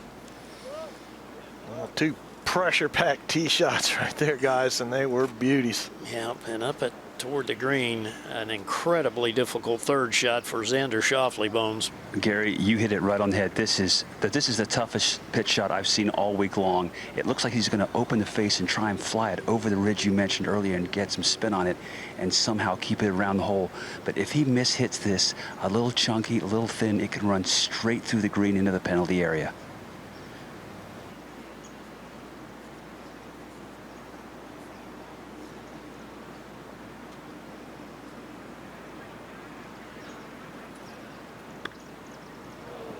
Chunked and it. Predictably, yeah, he just came out of that one. Could tell by the sound, couldn't you? Absolutely. And I tell you what, the shot he's got left isn't a whole lot easier. This might be as tough. Let's take another look, and Paul, you could just tell by the sound of this, he gets a little behind it. There's the divot that you've always talked about you don't want. Yeah, that's right. That was a little more leading edge than he wanted right there, and it cost him big time. And as you said, Gary, this is no piece of cake either. I didn't like the choice of shot there. I know he's the guy doing it, but why wouldn't you bump that one? Go low and play to the right of the hole. I mean, you've got a little more room right of the hole. It's hard to second guess a guy with this kind of imagination and creativity, but in some situations you want to limit the damage, and right now he's opened the door for the double bogey. Boys, whoever put these flags where they are must have got out of bed on the wrong side this morning. Well, I mentioned it earlier, David. I've never seen this hole cut this close to the left edge and this close to the front. So there's the little bump that we were talking about. Wow. How about this? What a save that's going to be. It's going to be well done to only drop a shot if he can make the putt. There's the little bump into the fringe. A couple of hops, kill it. Did a wise thing there, got over and watched the ball roll by the hole, so he knows the break. And what about Casey's shot? I assume a little easier, Bones. Yeah, certainly a little bit easier, but Casey's actually hit a real quality second shot from that fairway bunker just to get here. It was sitting down quite a lot in the fluffy sand, but he's got to make perfect contact also. And that is exactly what that was. That is beautifully played. Yeah, nice touch. And so it should be a par for Casey, but it's going to leave him at 9 under and now a full 7 shots back as we go to 10. Thomas continues to battle again from the rough.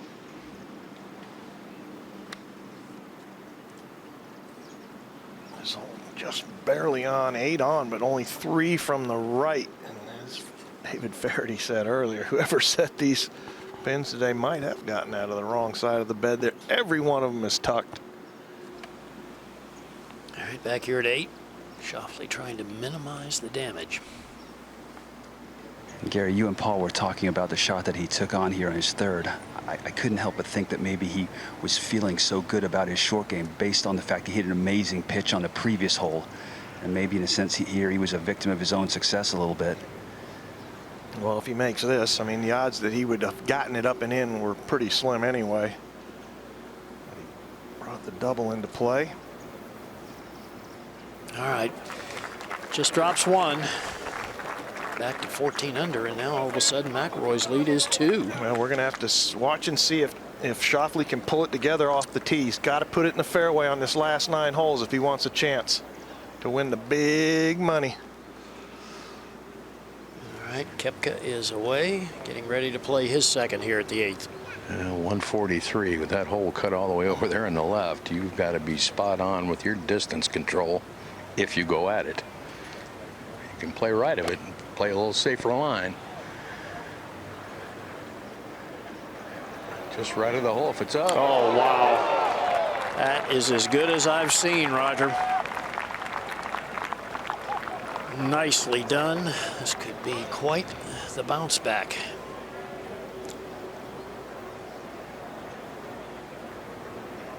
Well, longest longest drive today here at the 8th. Guess who? Rory McIlroy, 316 yards. And Roger, just to confirm your question to me, he's now hit 22 drives of 320 yards or more this week. That's just mammoth. Yeah. At 131 left here. I kind of like this angle, being from the left side. I You can agree. aim it a little right of the hole and maybe turn it just a shade. And there is a little slope to the right there, too, a ridge that you could use. Thrown way up in the air. Oh, careful, careful. Oh, got a break. What a break. Yeah, it all looked like it caught the edge of that drain that's there. I believe that ball might have gone in the water. I agree. I mean, you watch this, it's picking up speed. That bank is so steep, and right there, it just catches the lip of that drain, but he knows it. You can't go left. And remember, this is where we saw Justin Rose struggle from, Paul. It took him like 4 to get it on the green from down there. Yeah, he made 8. It looked like he was going to show off Justin Rose and pitch it in there, gimme. Next thing you know, he's hit the same shot 4 times in a row, and that's where McIlroy sits. So it's getting very interesting as we go up to 9. Xander Schauffele coming off an ace earlier at this hole. In case you missed it, 240 yards, 5-iron, and this was the very first time in his career. Asking it to hit soft. First time in his career he makes an ace, and he does it at the Tour Championship earlier today in the completion of the 3rd round. And again, not just his career, but in his life, all the golf that he's played. It was just an amazing moment. And now, with a 6-iron, 215 is the yardage. 215, as you say, 209 front edge with helping wind.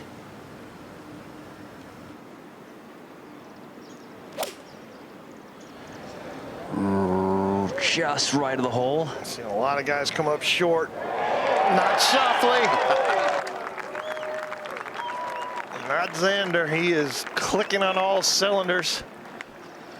That'll be a very fast putt coming down, but that was some shot. Back to 8. All right, McIlroy to play his 3rd. Yeah, the line's pretty good.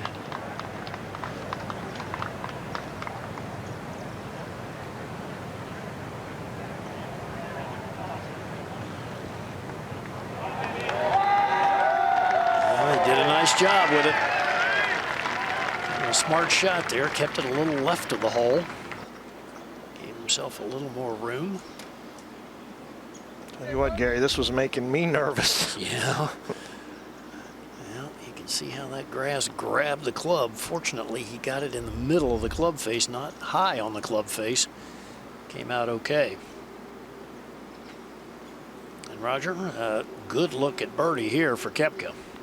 Yeah, I think this one slightly downhill. I think I might try to turn a little left, not much, but I see.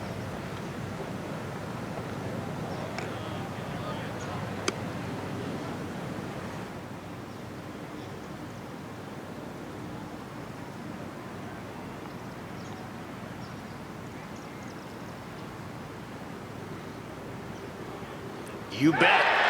That's what great players do, Paul. They bounce back from adversity. Double bogey at 7, turn right around and make a 3 on what has been the most difficult hole on the course in this final round. Perfect.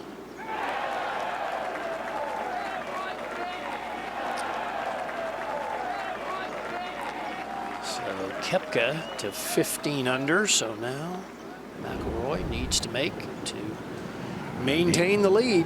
Needs to take advantage of a monumental break.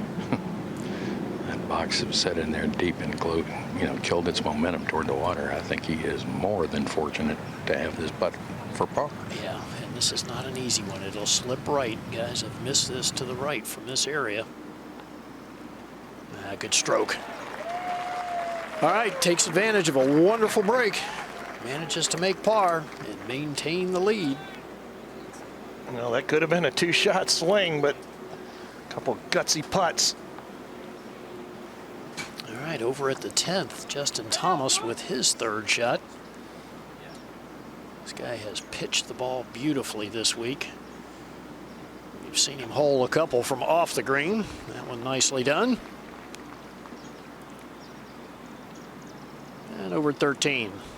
Adam Scott has the best round of the course going. 7 under. And working on a 4 under round. Is he going to drop another one in? This guy has been unconscious from long range. He has made 100 feet more putts than the next closest player at this point. That's his 5th birdie of this final round. Moves to 8 under, and he's moving up the board big time. And over at the 9th, Casey with his 2nd from below. This was just earlier. Oh, scooped it. And that is heading back down a little further. Oh, the same shot, almost a little better angle, but. So the 3rd also earlier. Wants to land it all the way on the green, a couple hops and stop. There you go. So he went up and tapped in for bogey. Casey falls to 8 under, +3 with his 4th bogey of this opening 9. And now Xander taking a very careful look at this putt, which is a really fast one, Bones. It certainly is, Dan. Fast and a tricky read. It's certainly going to go to his right in the first half, and then I believe it's going to try and straighten after that. But to your point, you've got to be very careful that you don't just fall in love with the read here and forget about your speed.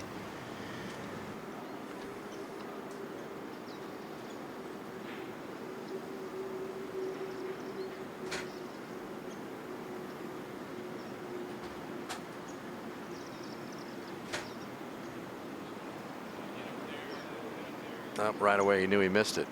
He was actually going for the full cycle there, Zing. Had he made that, he would have had a 1, 2, 3, 4. Instead, he's got 2 threes with the ace and the bogey at the 9th. So Schauffele pars the 9th, goes out an even par, couple of bogeys, couple of birdies, and he is 2 back of McIlroy, just behind Koepka. Back on the tee is Brooks. How impressive does he continue to be in these pressure-packed events, Zing? Got a lot of heart, this guy, and he's probably arguably the most unflappable player on tour right now. Toughest mentally and walking around with the most confidence. And a guy that talks about it. I mean, he'll let you know exactly how he feels. Sure will. 6 iron here, guys. Oh, what a shot. A little deep, but that's okay.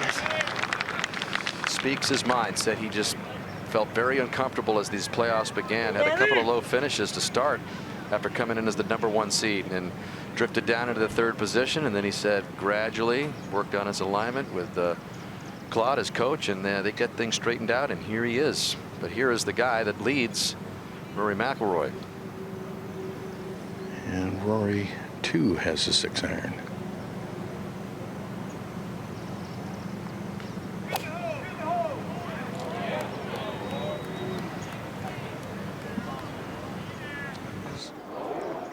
Another pretty good shot. Just took those bunkers out of play. Those will be delicate little 2 putts. Yep. Coming back down the hill for Koepka and McIlroy. The battle continues. Rory has the upper hand at the moment. Koepka bounces back with a birdie at the 8th. Good stuff.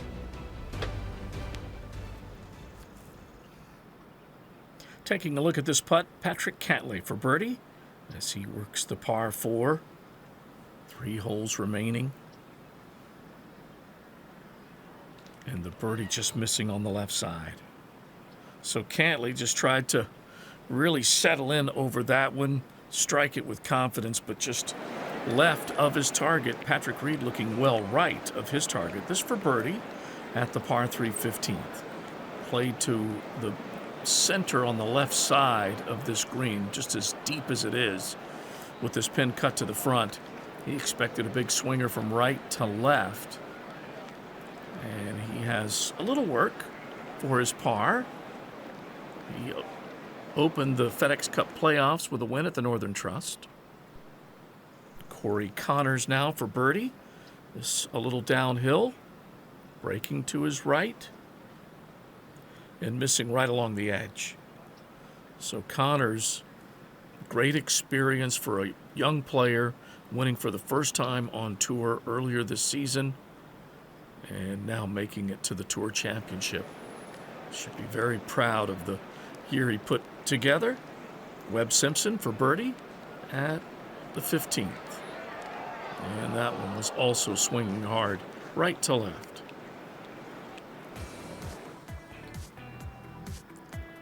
Late afternoon stages here in Atlanta, Georgia.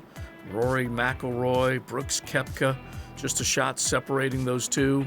They are at the 9th hole now, the difficult par 3. We will see what is ahead for those two as they battle it out. A couple of groups just in front. They certainly hope to have a say in all of this. 11 under is Thomas, 14 under is Schauffele. Schauffele 2 off the lead and getting back to where he can challenge after that lost shot at 8. Tommy Fleetwood. Fleetwood at 17. Looking to wrap up the day with a couple of positive swings. Doubling the 15th hole. That was his undoing as he dropped back to level for the round. We're at the 9th hole where we are watching some kind of story. Rory McIlroy, Brooks Koepka, Xander Schauffele have separated themselves from the rest of the field. Justin Thomas still within shouting distance, 5 behind our leader McIlroy. Rory getting a big break there on the 8th, able to get up and down with the help of the drain on the way down to the water at number 8.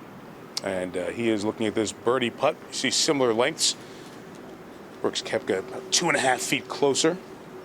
Koepka coming off the bounce back birdie, and how things quickly changed, Roger, there in about 10 minutes after that 3-shot swing at the 7th.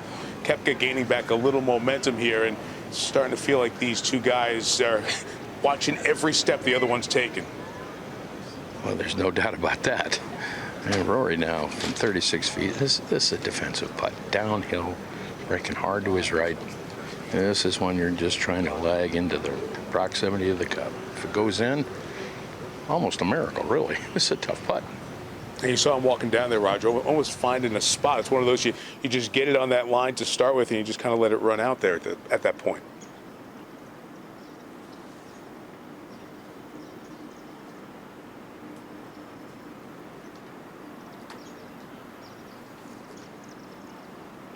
Where his game has gained so much on the green this year. Got to run out but uphill back to try to save par. Meantime, Xander Schauffele, it's been a story of trying to find the fairway. Still even par his first 9, even with all the missed fairways. Most of the misses were to the right. And a good start here at 10 as he finds the fairway. So given the major scrambling he's had to do, especially get back in position, he's still even for the day and 2 back. So McIlroy taps in, so he's on 16 under, and Koepka will have a long, delicate putt down the hill here to try to join McIlroy.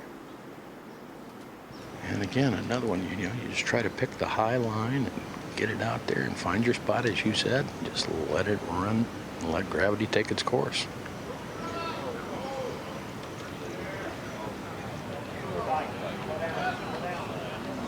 It's a similar type result for Koepka, who after he made that birdie at the 6th from 108 yards after missing the fairway, had it to 16 under and leading by 1. The double bogey dropped back, but right at the ship, as Dan and Paul said. And here he is, Dan, with a putt to, instead of being 1 up like he was at the start, be 1 back as they go to the turn. Back to you and Paul. Yep, exercise and focus with everything that's on the line. He has been just about perfect from this distance all week. And he needs another one to go down here to save his par and come in this opening 9 with an even par score. Again, a double at the 7th for Koepka, which is right in the middle of 2 birdies. Can't wish this thing in there. You got to make a confident stroke. Oh, just like that. So a couple of 2 putts for Rory and Brooks at the 9th, and they make the turn with Rory out in front by 1. Just outside downtown Atlanta in the latest edition of the Tour Championship. Schauffele lurking 2 back, and Justin Thomas still trying to reel off something to get back into it in this quest for the Cup, the latest battle, the 13th edition, new format at this Tour Championship at historic East Lake.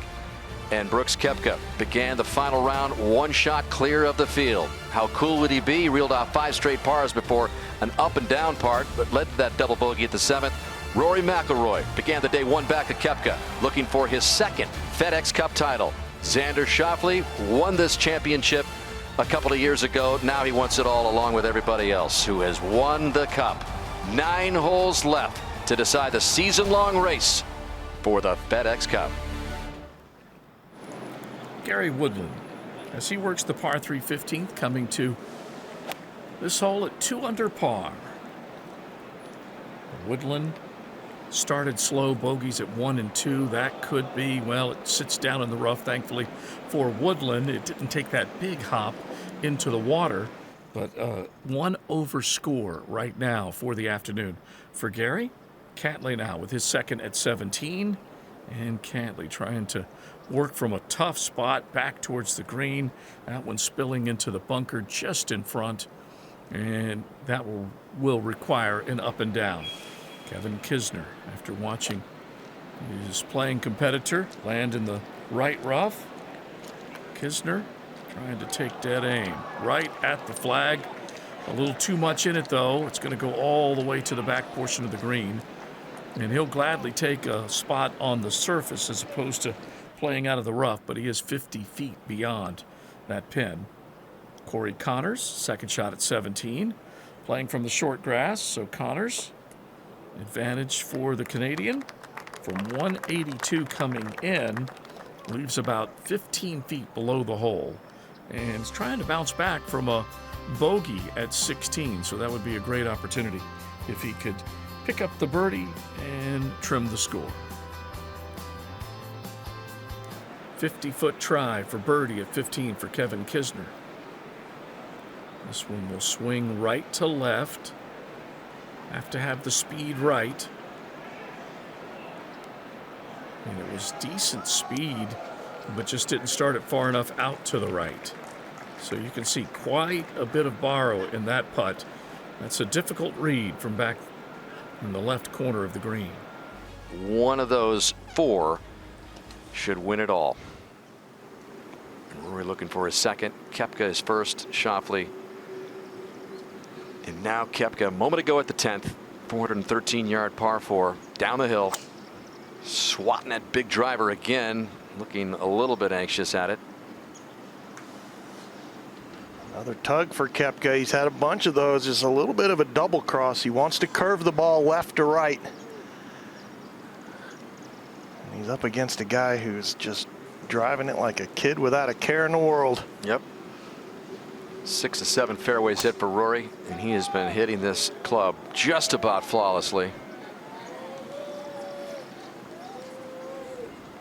Oh, wow, and another beauty. 7 under par in the back 9. Best in the field this week. The head of the green for Schauffele. 4 birdie.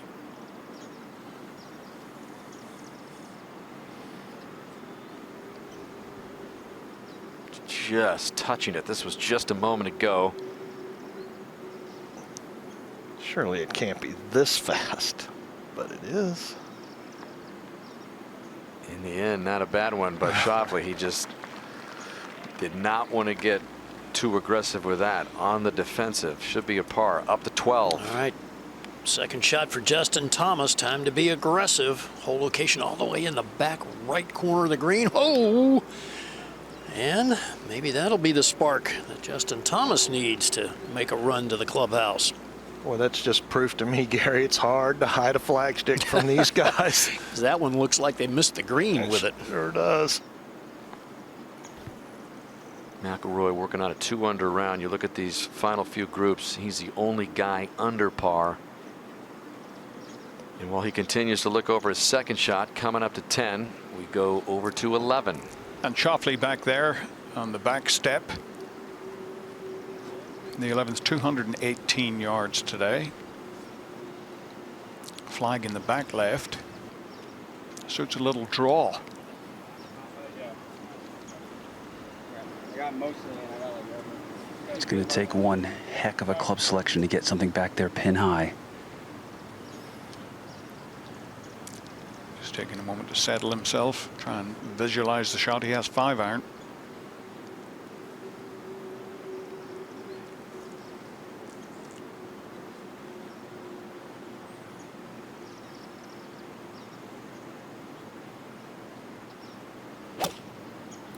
Hung well right. It's going to miss the green.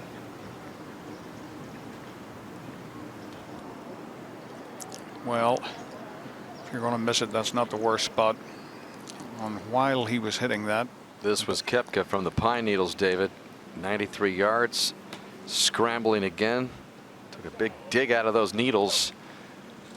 And comes up well short. Not a bad angle for him, Zing. Well, it was a great break to end up on the straw and a cherry little lie there, but he hit it heavy.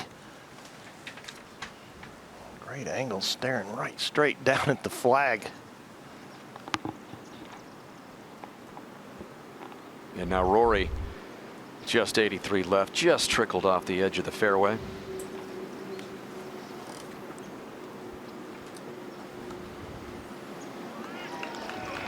And another beauty by McIlroy, who looks like he has clearly established himself at the moment, Paul Azinger, as the guy to beat, obviously with the lead and playing the steadiest of anybody out there right now. Koepka's had his moments, but he's been a little scratchy. Justin Thomas has struggled a little bit, and Schauffele as well. So Rory seems to be the guy right now. Oh yeah, he does. He's just driving it so well, and he's trying to add to his legacy and make history by winning his second FedEx Cup. Trying to lock down that $15 million first place prize. Golf has never seen anything like this. Third for Koepka. Little pitch lands it on the front. Hits pretty dead. Yeah, it's a lovely little shot. He's been so rock solid in that department, so has a chance to stay at 15 under, but McIlroy will have a chance to up the lead to 2.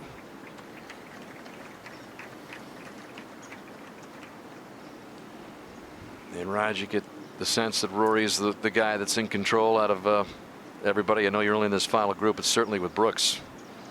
Well, he's the guy in control of his driver. You know, and if you get the ball in the fairway in this golf course, we just can't say it too much that you're in control. You have a chance to make a lot of birdies, get the ball in position to make birdies. And if you're not in the fairway, you're just going to struggle.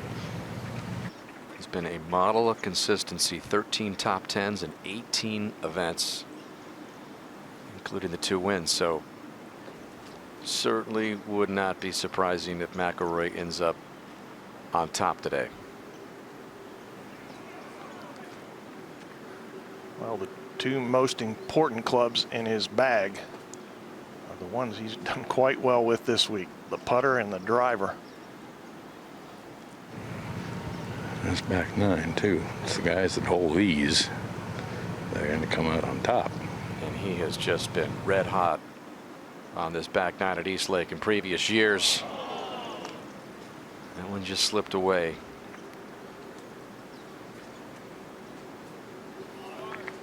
But he remains at 16 under.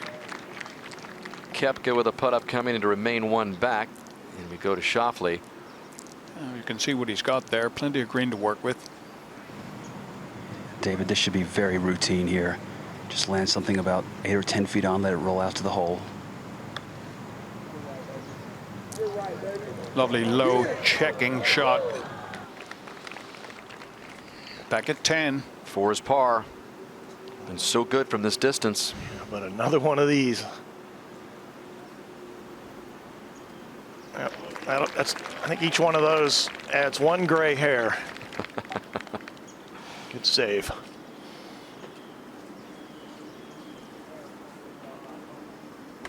Up to the 12th. And Justin Thomas, delicate little downhill left to right breaker for birdie.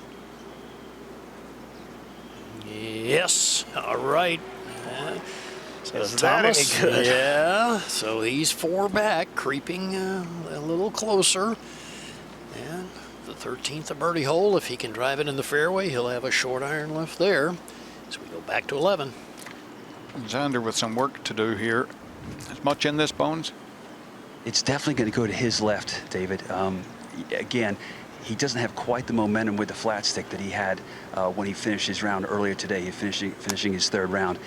He certainly made a couple of putts, but as we saw early in the first nine today, he definitely missed 2 or 3 this length. You've got to keep the speed up here, or it will snap left on you. Well, as perfect as these greens are, we've seen more of these putts hold than usual this week, that's for sure. If you hit a good putt, it is going in.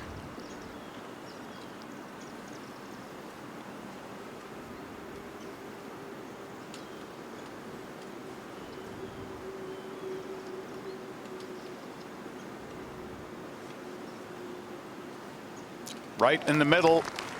Schauffele stays more than in touch.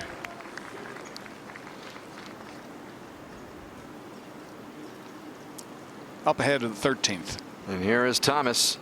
427-yard par 4. Foot on the gas. Driver. He's got this pegged really low, going with that little fairway finder, and a lot like a bowler. How confident was that swing? Well, the most accurate drivers, the straightest hitters, never hit it straight. And Justin Thomas going with a beautiful little cut shot there. Back to 11. Paul Casey for par. Just 4 feet. But certainly that putt, if you power lip it, it can get 8 or 10 feet by. Yep. It's well done. No, I mean, there's a lot of money involved here. Casey at the minute alone in 5th place. Ches Reavie right behind him, and then Adam Scott. 5th place, by the way, David. $2.5 million. Yes. Yes, it is. 6 iron for Koepka.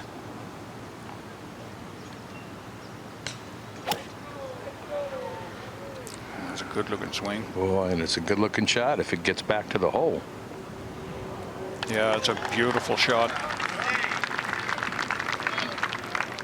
Another good chance for Koepka.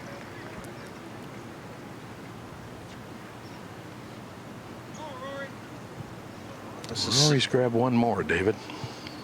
He's got 5. Okay, he's making kind of a cut practice swing there, which will be unusual. That flag on the left. He is aiming at left.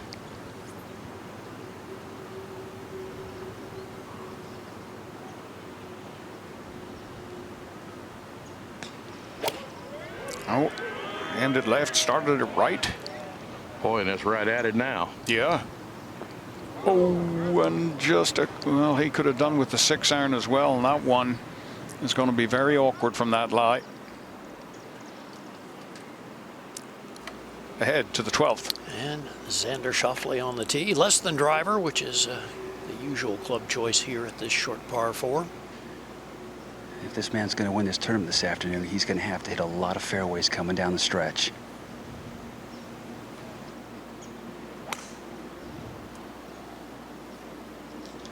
This up the right edge. Yep. Turns back nicely. Be just fine. This is, well, it's the richest round of golf ever played. And probably by quite a long way. Raj, what's this line like? Well, it's kind of typical. Yeah. For this stuff, you know, it's just and it's all about the speed the ball comes out of the lie, and that's what the player's trying to ascertain, to understand what kind of reaction is going to happen when I make contact, and from there it's downhill to the hole and going left. It's just a little pop-up shot, got the face way open.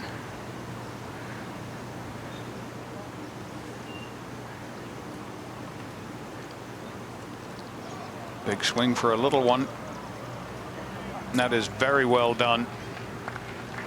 He just wanted it on the other side of the hole if it was at all possible. Take a look at the contact here. He just slides the club underneath the ball, allows the loft to work, holds the club face square, and that lands robbed of its will to roll. Beautiful camera work by our crew. See the backspin on that? Look at that.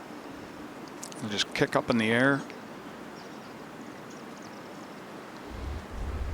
And down, there's a little work left. This is to tie.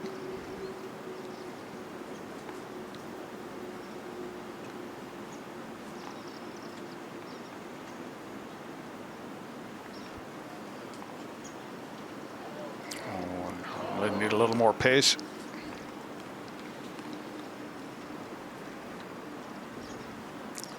No, he'll stay one back for the meantime. We'll go to 13. And after a good drive, Thomas from 110. Trailing by 4 after his latest birdie at the 12th. And he's got to look at another one to try to get within 3. It's a good shot. You can only hit it close here if you're in the fairway. McIlroy back at the 11th. And he has got it up and down 3 times out of 3 today. This would be for 4. Well, he's been brilliant all season, really. Leads the tour in bogey average, fewest, I should say, and has the fewest this week, David. And this is one of those. Nervy little putt. Sure is.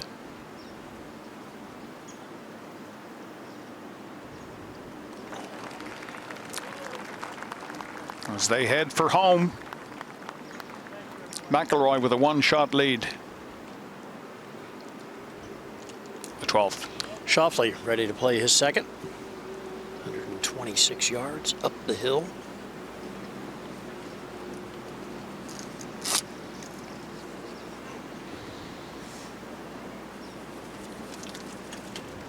Oh, and looking for one more hop. Does leave an uphill putt, but close to 20 feet. And as we talked about, the 12th and 13th, if you drive the ball in the fairway, 2 holes where you can actually make some birdies, both holes playing under par as we go to 13.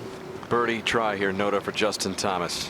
And a good look this is right beneath the hole. There is not a lot of break. Any break might be just a tiny bit right to left, but he can give this an aggressive run, orchestrate a little run up the leaderboard.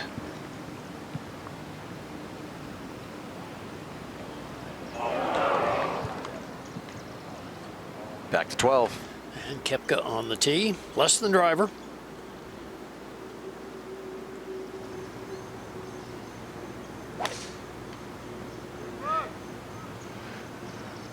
Coming up the left side a bit. Yeah, gonna find the rough or the bunker. Can't tell from my vantage whether it got in the bunker or not. Not good either way.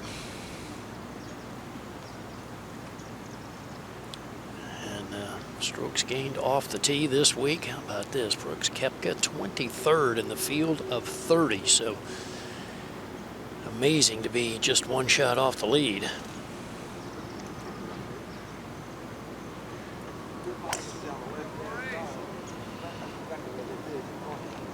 Just going up the left.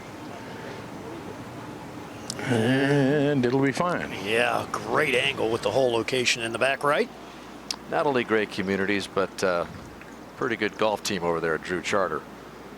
All right, out here at 12, Schauffele uphill putt for birdie. Look out. He's within 1. This is amazing, Paul, for him to be within 1 where he's driven the ball today. He and Brooks Koepka both. Justin Thomas, one bad swing really cost him this morning. He shanked. But, this is a very difficult hole here. And turning right back into the wind zinger, so this hole will play tough, similar to what it did yesterday. Players critical to get this ball in the fairway if they want to try and take advantage of this long par 4. Yeah, a converted par 5 to a par 4, and a little gentle cut that seems to be the go-to shot for Justin Thomas. Not sure if that stayed in the fairway or not. It is a 536-yard hole today in this final round. Well, it's a real brute, and it is into the wind, but the tee shot's downhill. That's the only saving grace. This morning we saw shots from 240 yards into this green. I think they'll get it a little farther down there this afternoon in the hole in that back right portion. But it's really the kind of hole you just want to make a par and get the heck out of here. Thomas ended up in that first cut, so not so bad for him. But he'll have a long shot coming back up the hill here at this beast of a par 4, usually the toughest hole here at East Lake. And back at 12. Here's Rory will play first, and Roger, you could not position a tee shot any better than this. You know, it's ideal where Rory's ended up now. Koepka in the left rough has a great angle, but has a very deep lie. This ball's really sitting down. So, you know, you have another situation where with a good lie from the fairway, Rory has control of the ball, and Koepka's going to be doing some guesswork.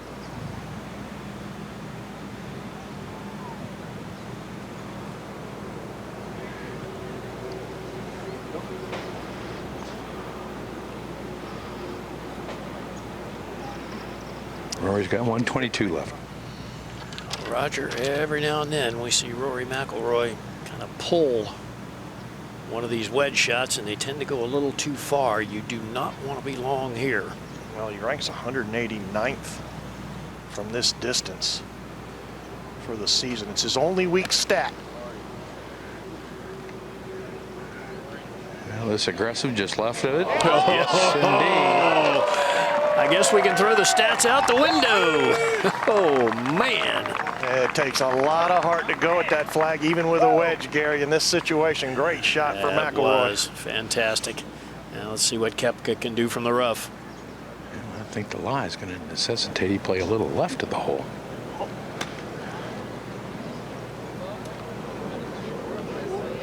All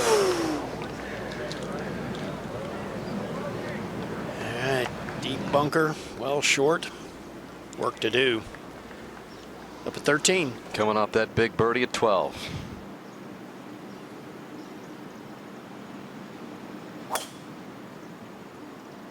Well, that's better than that kind of high-handed spinner he's been hitting off to the right. Will it stay in the fairway? No. And a foot is a world of difference out here at East Lake. To the 16th. And Tony Finau.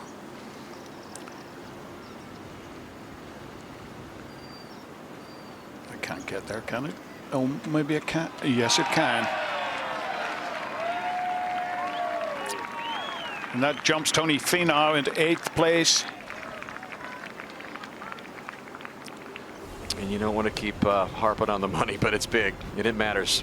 Even to these guys, $950,000 in the 9th spot, $1.1 million in that 8th spot, which Finau has risen to. 2 under in this final round, 6 under on the board, 10 shots back, so out of it in the race for the FedEx Cup. But all these guys playing for position. John Rahm had better hopes, +2 though, and he has slipped a few more spots. Jason Kokrak in his first Tour Championship ever at the age of 34, 67 for him. Mark Leishman matched that with a 67 as well. And the rest of the top 30 who made this elite field. And back to the leaders at the 12th. And Koepka, the lie appears to be okay, Raj. Yeah, the lie's pretty good, but he's got to carry a lot of bunker here. Green canted toward him, so the shot's doable, but he's got to play a pretty handy shot.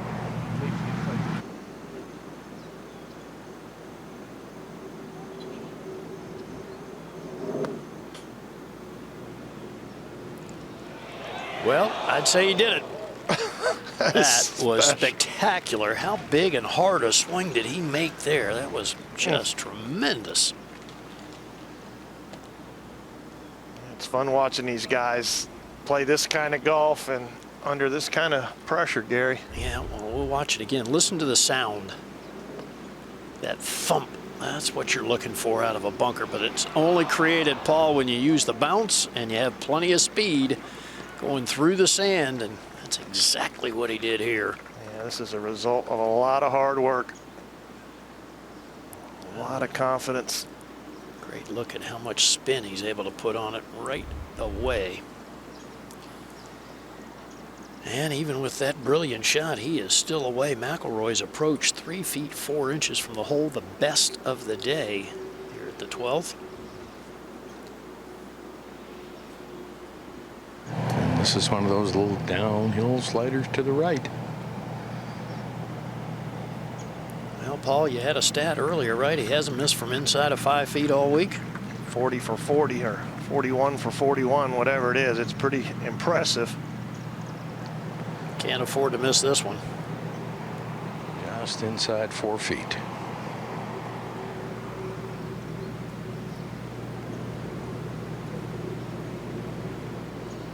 Uh-oh.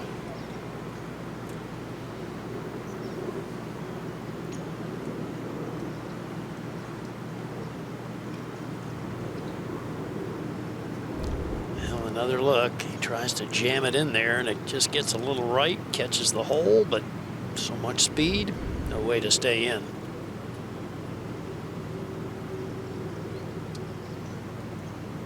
Picked a terrible time to miss that little guy. So Rory now can make this a 2-shot swing on Koepka. He had a 3-shot swing earlier in the day, Gary. Yeah. Couldn't ask for a much better place to putt from here, Roger. Pretty simple here. Right straight up the hill, maybe right center. Okay. McIlroy's third birdie of the week here at the par 4 12th. He's got a stranglehold on this championship now, Gary, with Schauffele in the left-hand rough on 13. He's still got some tough holes coming, Paul, with that 14th and especially that 15th with all that water. We'll go up to 13. And here is Schauffele on 119.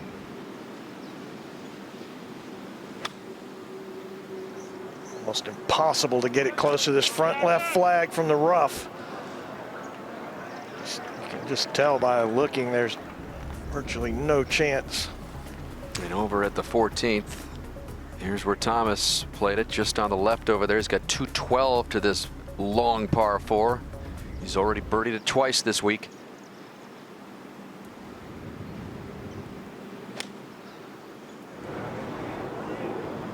McIlroy's birdie, he's now full 5 back, so he needs to come on strong down the stretch of this back 9. That's a good shot. It really is a good shot. And the toughest green to hit in regulation the entire championship. Tied for 6th on the tee at 15 is Ches Reavie with a 5-iron. This is what the leaders are about to face. Oh. It is a scary, intimidating shot. We've now got 6 balls in the water today at 15. Rory off the tee at 13. Just continues a driving clinic. Perfect, right in the center of the fairway. Well, it's hard to defend against that, I can tell you. No defense. Can put a stop to that. Now we'll see if Koepka can put this ball on the fairway. Good birdie chance if you do. He's showing some good bounce back. Only other time he dropped a shot on a hole was the 2 he dropped at 7, and he came back with a birdie at the 8th. And he just wallops that one past McIlroy. So a good comeback on the drive for Koepka. And up ahead on the green, just short of it, Schauffele for birdie.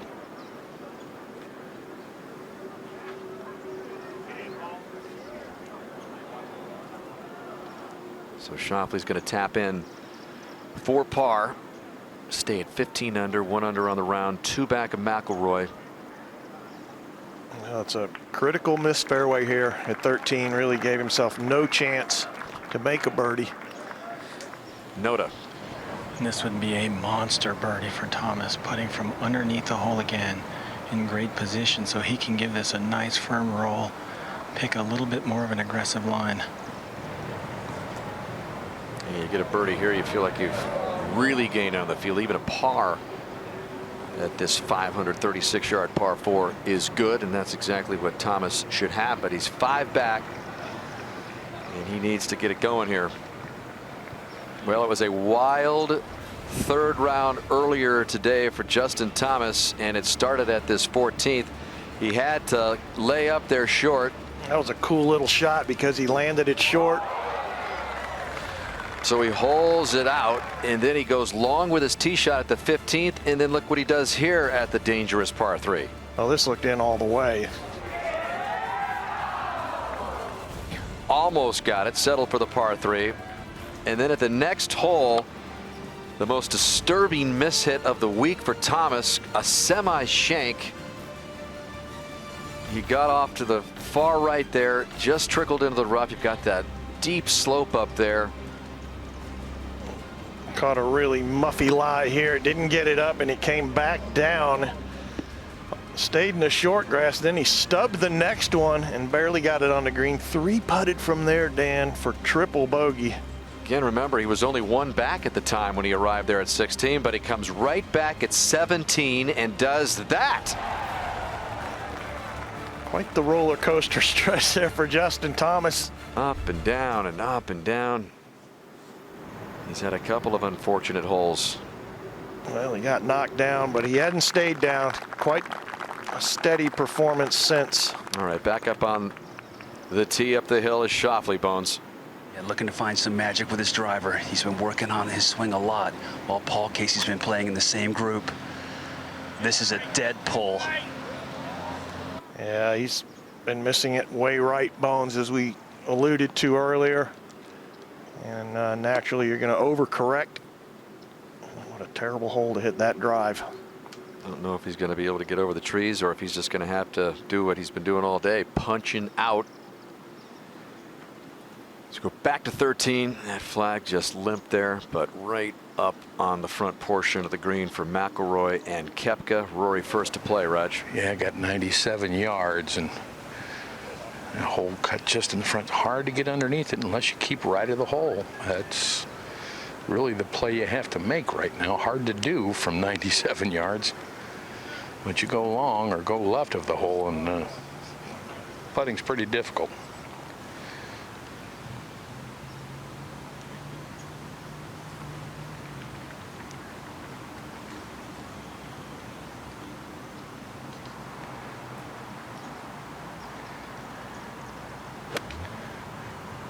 Just the sand iron here.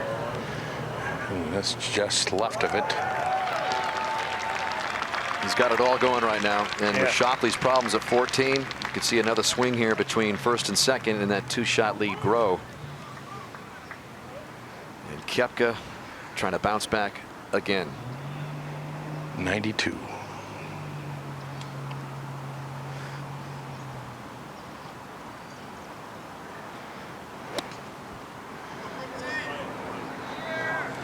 That's right at it. It looks long to me. Just a little, Raj, and comes back. So Koepka will have a good look. Coming back down to the hole. Up at 18, Patrick Reed, who won the first playoff event at Liberty National, the Northern Trust, for birdie. And with that win, he went from 50th to 2nd on the points list as the.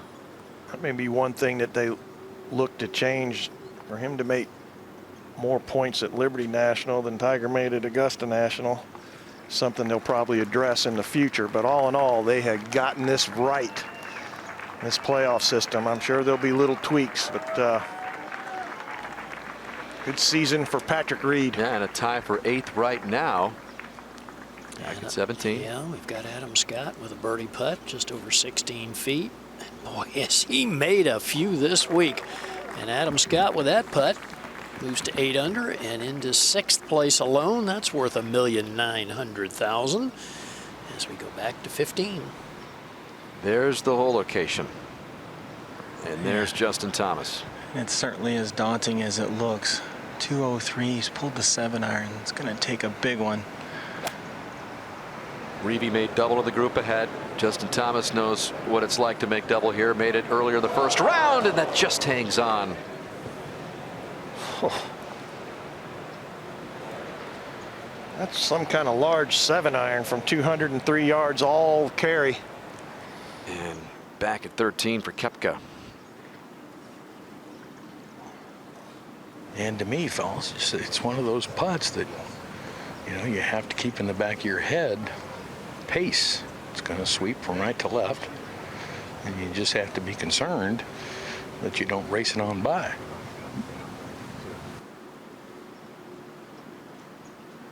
Yeah, you've got that mindset where you feel like you got to kind of make something happen, but well, he needs to shrink the hole on Rory. Making this putt's about the only way to do it. Takes it far out to the right, just a little too far, and there's that pace that Roger was talking about. He's got another short one. He's made a lot of them, but he's also missed recently.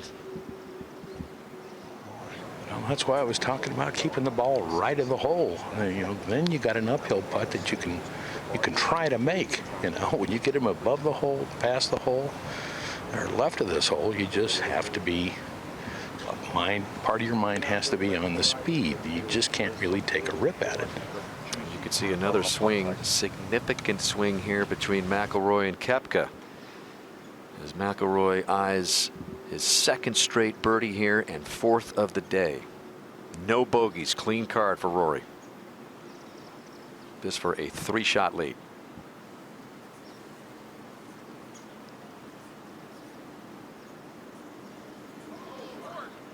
Just touched it. What a putt for Rory. What a putt. McIlroy is roaring ahead by 3. You can thank the driver. Just the perfect pace, the perfect read. Nobody has improved their putting more than Rory McIlroy this season. Is it going to take him back on top of the FedExCup season-long race? 5 holes left. He is the man to beat. Koepka just trying to lose 1 here to Rory. And there's another short miss. And Koepka has faded big time in the last 2 holes. Well, you know, pressure can bust a pipe. He was 1 back of Rory through 11. Now with back-to-back bogeys and McIlroy's back-to-back birdies, he is now 5 back. Well, that happened quick. So McIlroy is headed over there to 14, and we go over to now McIlroy's closest pursuer 3 back, Schauffele, and he's got more problems.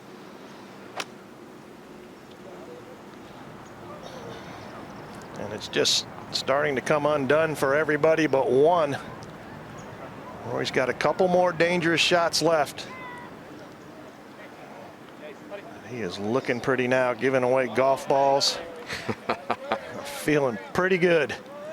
Feeling loose, feeling free with that driver, and that sets it up, always has, for Rory McIlroy through the years. And it wasn't too long ago at Portrush where he had that Open Championship and that disastrous start with that swing out of bounds in the opening hole, and he proved wise Rory again and almost made the cut with a 65 in the second round. Ricky Elliott, Brooks Koepka's caddy, was there in Portrush and knows all about that course and how difficult it is. But Rory doing a number on East Lake today. Now Schauffele.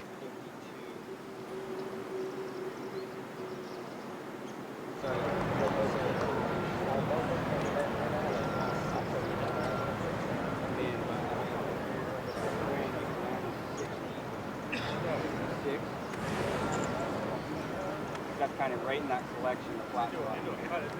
Yeah, I got it right here.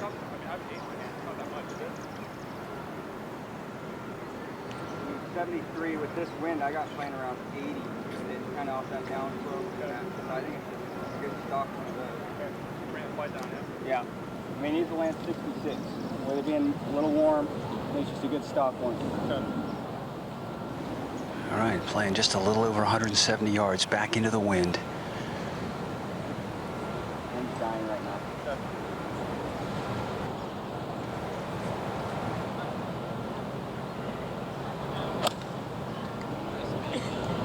Trying to cut one. It's on a good line if it's the right number.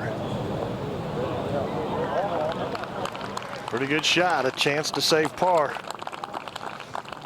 If not, a potential 4-shot lead from McIlroy building here to the end.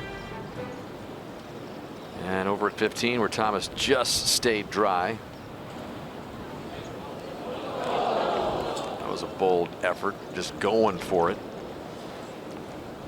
He is 6 back now to Rory as McIlroy gets ready to go off 14. Again, tough hole. Driving accuracy 43% on this par 4, the toughest of the week.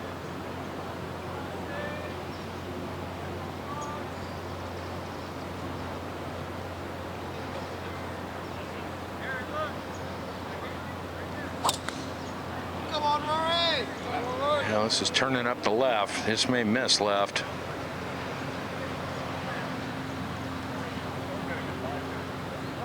It has, Raj.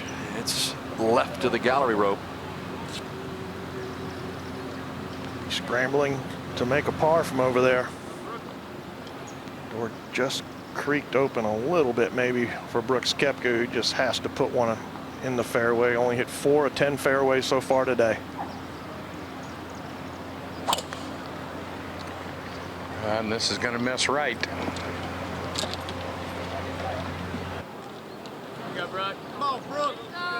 Comes straight down into the pine needles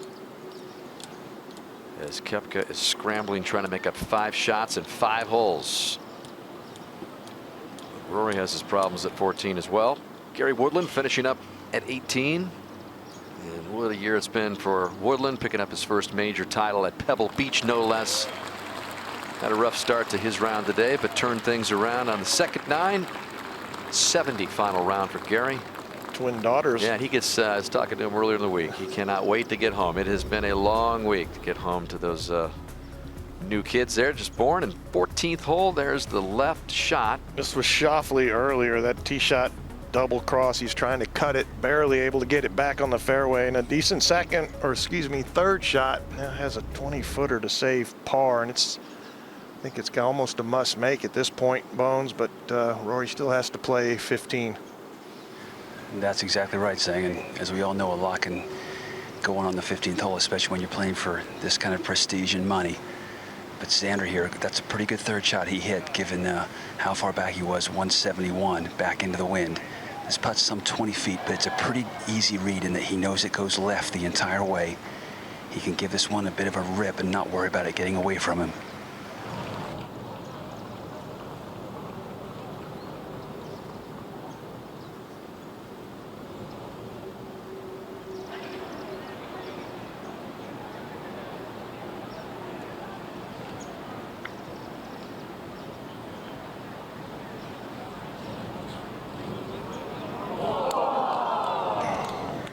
Terrific effort.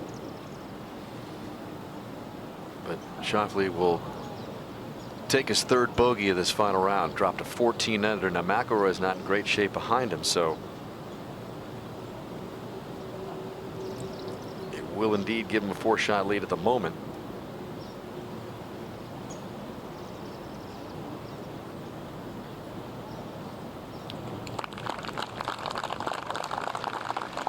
Not too long ago, Zing, they were really tightly bunched, and McIlroy is busted out of the pack. He really has, and he's done it really because he's put the ball in play off the tee, and the other guys have not been able to do that. Thomas to stay at 12 under.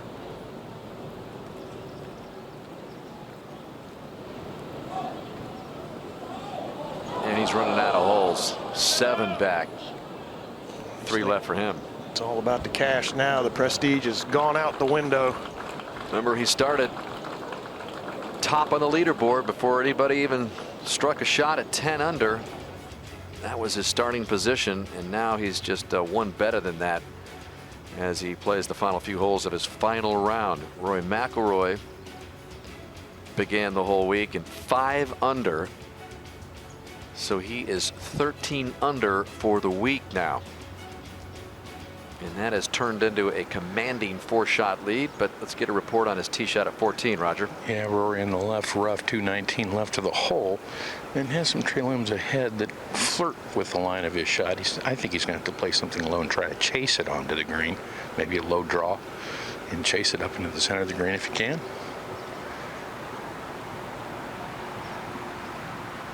In the meantime, Koepka is staring through some trees. Looks like he's got an opening. He does. He's going to have to hit a cut out of the pine straw here, and he's got 232 left.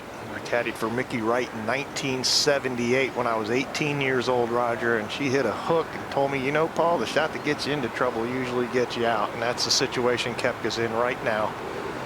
Slice to the right, and he's got to slice another one.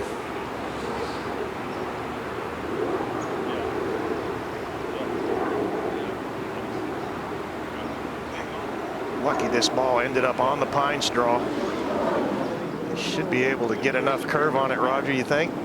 Yeah, I think so. From this pine straw, I think he can get the club on the back of the ball pretty cleanly, so he should be able to control it that way.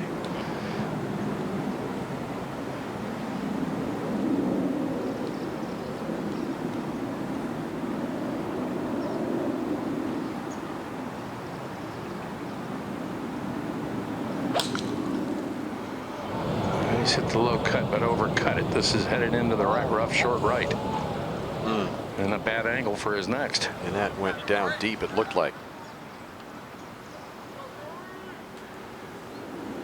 Rory's got a 7-iron here. He's on a bit of a downhill slope, so it's going to come off lower. See if he can get it to turn right to left. Looking for a heat-seeking missile out of this rough from 219 with a 7-iron. Looks like the life for a heat-seeking missile, but it doesn't draw. This is going to miss short right in the rough, too. That's a big, big mistake at this point in the championship. Has not made a bogey in this final round. And up at 18, Tony Finau finishing up third from this bunker. He's in 7th by himself, which is a $1.3 million slot right now, and Tony's going to pick up a closing birdie to creep a little closer to Adam Scott, who is at 8 under currently. And over at the 15th, Paul Casey going over the yardage with Johnny Long Socks, who's got the appropriate socks on today, I would say, but looks like this FedEx Cup title is going to elude Paul Casey. Those are FedEx socks, are they not? Does that mean he could overnight his feet anywhere in the country? Yep, he's had a lot of socks through the years. Those check off all the boxes here. The Tour Championship, right? Casey can put this on the green, he'll float anywhere he wants. A lot of caddies have hat deals, not too many have sock deals. Okay, ready to roll here. 203, 195 front edge.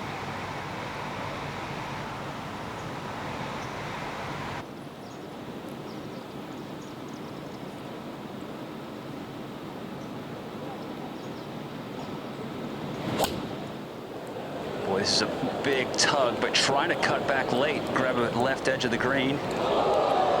Woo. The shot will really get your attention, Bones.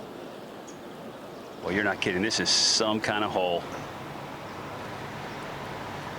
Casey currently in solo 5th, worth $2.5 million. As Schauffele warms up here, coming off his latest bogey. 4 back, solo 2nd.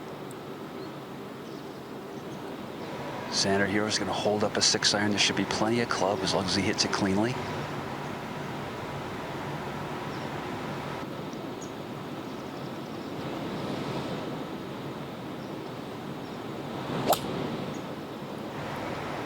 Good looking shot towards the center of the green. Is it ever? Boy, this guy's got a lot of heart. It's been more than a couple of occasions this week, Zinger, where it looks like he was just going to fade away, and after a couple of bad holes, and he comes back with a good one. And while Schauffele was hitting, this was Koepka's 3rd over at 14, deep rough. Remember, this is a par 4, and look at this shot. Oh, come on. Koepka's going to have a chance to save it and avoid 3 bogeys in a row. But McIlroy, thick stuff of his own over here. He's got a chance after seeing that. For the moon flop. Oh, that's a good shot.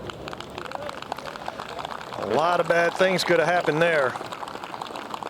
Mentioned McIlroy's clean car today. His last bogey came on this hole this morning. Well, he just had no doubt what he was going to attempt to do there. And that's so important. You don't want to be second guessing yourself in that 2.5 or 2 it takes to hit that shot. He was fully committed to that one. Well, this would be appropriate if this landed, right? For Adam Scott. I was going to guess that he's made about 500 feet of putts, but I just got a stat handed to me. He's made 443 feet of putts this week. I wonder if that's a tour record. Began the day in a 3-way incredible tie for 10th. He's now 6th. The 3-way tie for 10th was worth a little over $760,000. He's now in 6th, which is worth $1.9 million. You think he hasn't got a little raise today? And back over at 14, McIlroy hoping to avoid his second bogey at this hole today, Raj. Yeah, 10 feet 8 inches here coming down the slope. Boy, it doesn't look like there's much break in this, but if going slowly, I think it might go just left. Schauffele stuffed it in there on 15, Roger, and there's a chance for a 2-shot swing if Rory doesn't get this in.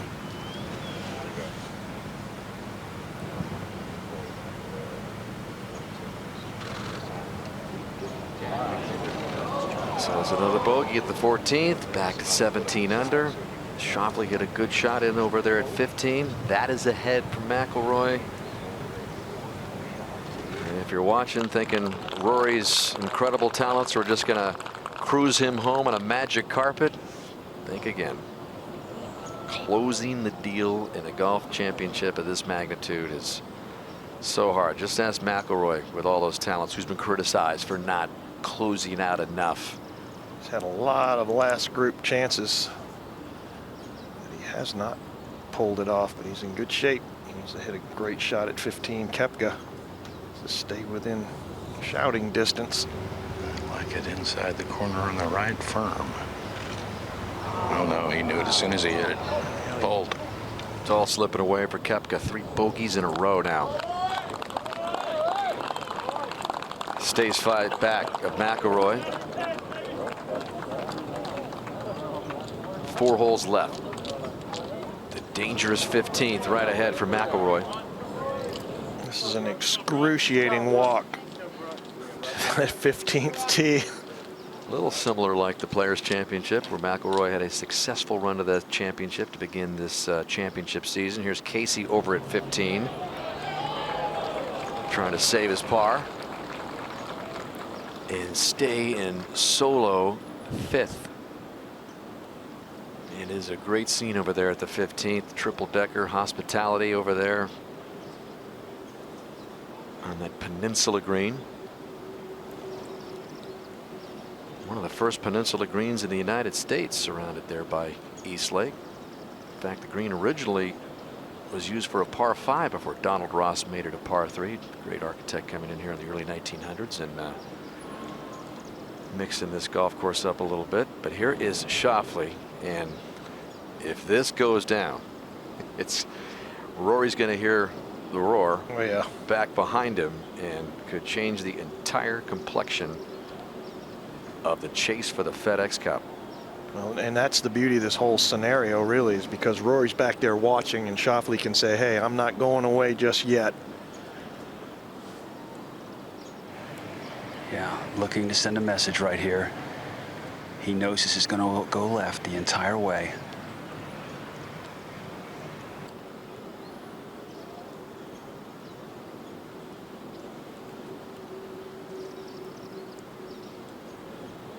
You absolutely whiffed that one, guys. Terrible putt. Left as soon as he hit it. Yeah. Worst putt he's hit the entire week. Up at 16. And Justin Thomas is for birdie.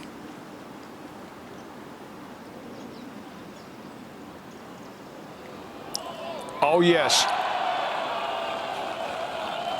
And that's the hole that did him in earlier this morning. Thomas now in a tie for 3rd. Back to 15. Schauffele tapped in for par. Casey looking to stay at 9 under with his par. Dan, it was a handy little play from Casey left of the green. Got about as much spin on that pitch shot as I've seen out of the rough this week. Now just 4 feet. If anything, will go slightly to his left. Casey just didn't have anything going in that first 9. Bones made 4 bogeys, had the lone birdies, kind of turned things around since then, playing 1 under golf. As that one drops in, nice save for Casey. Stays in that good spot. And if you look at the way Rory McIlroy has played this hole since the flipping of the 9s, it was the old 6 before they flipped it. When it became the 15th hole a few years ago when he won the FedEx Cup, look what he's done, 4 under on it. 11 for 11, he's hit the green, no balls in the water. So in this pressure packed part down the stretch, Rory has come through at this long par 3, and he's been number 1 on the par 3s this week. He's got 6 iron out here, looking for land.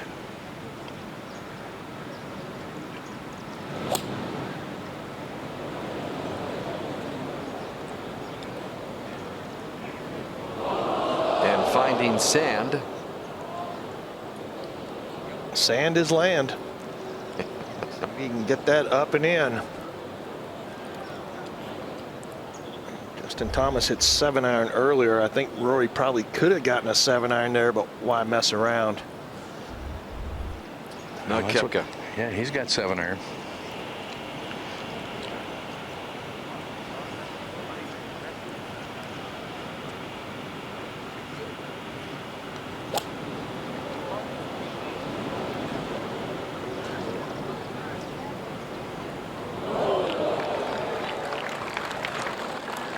Solid shot into the heart of the green for Koepka.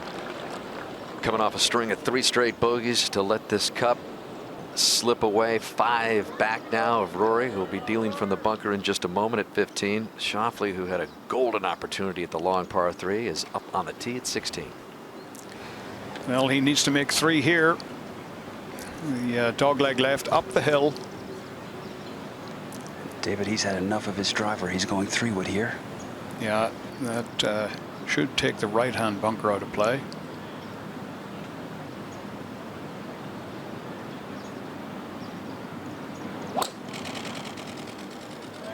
This hung out right. This might find the sand right of the fairway. Yeah, he hit it solid too, didn't he? No, that's not helpful. Back to the 15th. Rory's going to take this long walk up to the green. Well, he's in that bunker, Dan, and only 3 players have been in that bunker all day. The previous 2 got it up and down, though.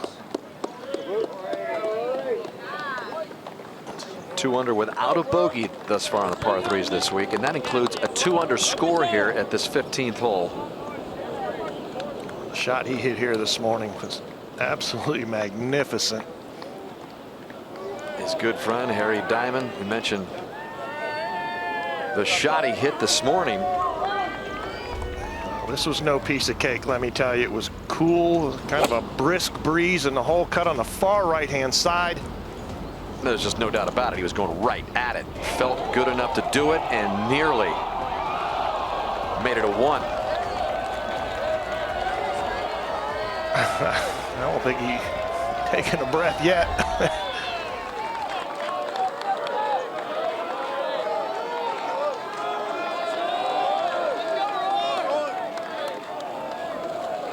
It just adds to the pressure to have to make this walk around the lake. Here, everybody's shouting your name.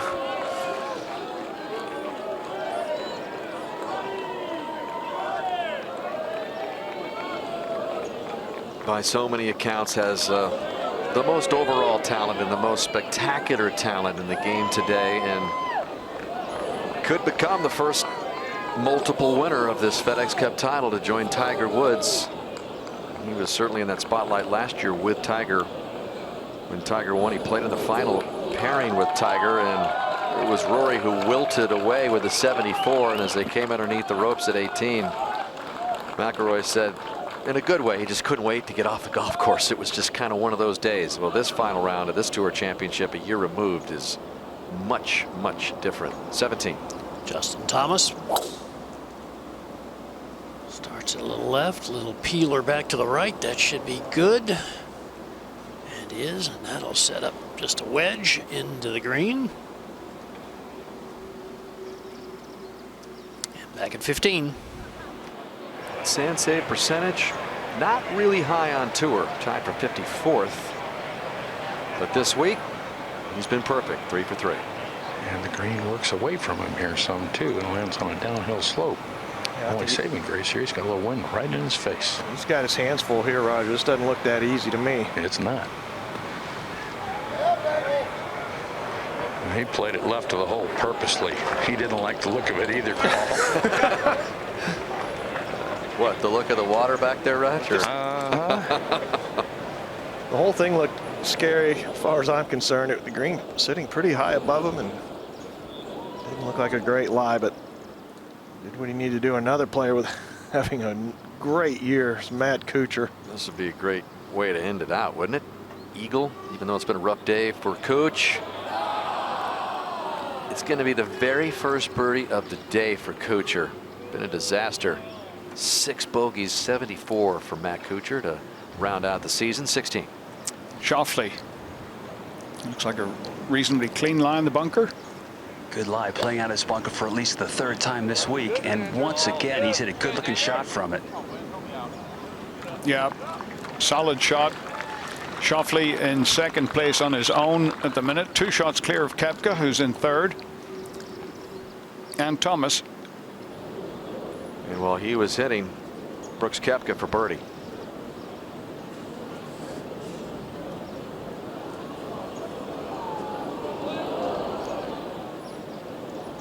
So the bogey streak is over. Koepka is going to remain at 12 under here, and McIlroy is trying to avoid back-to-back bogeys here after back-to-back birdies. You know, putt here should move a little to his left, I would think. So if this doesn't go down, it is just a 2-shot cushion with 3 to play. Schauffele hit a beauty up there at 16. Well, he played away from the hole with his bunker shot, so knew he'd have to try to hole a long one to save par.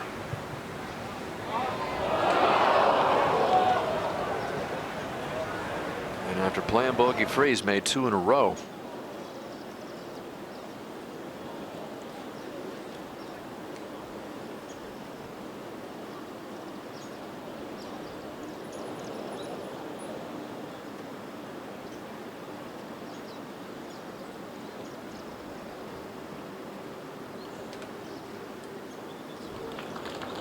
So McIlroy trying desperately to get this one in the house. Well, he got through there with the bogey, and that was easily the most dangerous shot he had left to play, but it doesn't mean that these next couple holes are pieces of cake. He's got to put the ball in the fairway to make a par at the next. And a 4-shot lead just a couple of holes ago through 13. He's lost half of that. Just 2 clear of Schauffele. Little tap in par here for Brooks, who with that par gets back within 4. And it's just been a disaster back 9 here for Koepka to go along with that double at the 7th. And McIlroy, as he heads up to the tee at 16, certainly has the good vibes from the last time and only time he won the FedEx Cup title, final round of the Tour Championship in 2016.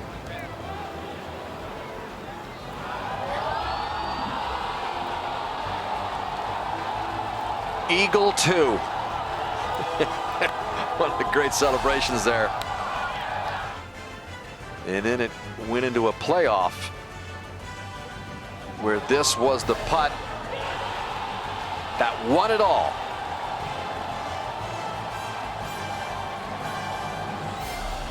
Playoff over Ryan Moore. Kevin Chappell also involved in that. In dramatic fashion, McIlroy put it away 3 years ago. And here he is again on the tee. Got to find the fairway here.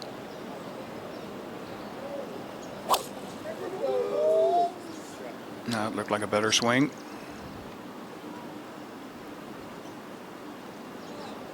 And carries the 3-wood just about 270 yards. Now, there's the pressure building. Every swing now just vitally important.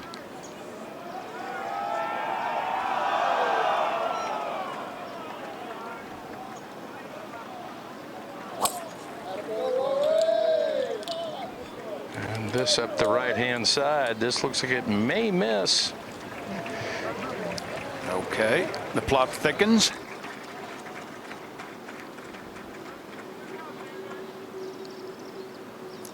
Well, that little roar that we heard up ahead, Paul Casey.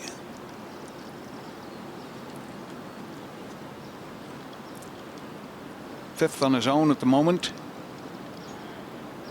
Oh, and he hit a nice putt. Oh, no. Okay, well, Schauffele, give these guys a read like that. Sometimes they will scare it.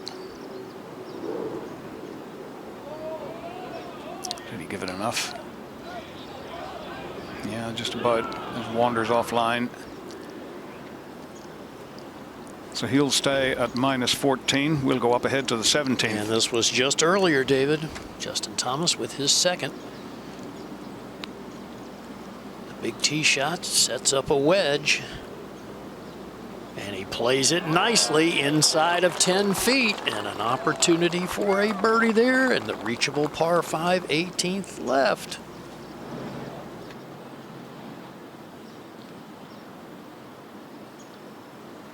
So McIlroy walking up 16th.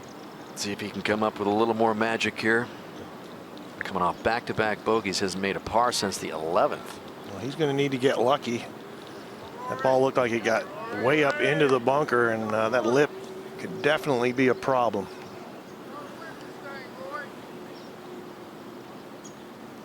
It's just never easy, is it? Nope. Never easy to finish. No. And here the rough is just so penal. It almost makes you feel claustrophobic as you're coming down the stretch. Rory free swinging so far, but got some work to do here. It's a 17 again. Yeah, and Justin Thomas with a chance to reach 13 under. And with the par 5 18th, Paul, he could reach in 2 without any problem. You never know. A little bit of luck could maybe post 15 under. Noda, not the hardest of putts right here. Not the hardest of putts at all. Put it in a great spot, nice and flat. Maybe just a little right to left, and just still so much to play for.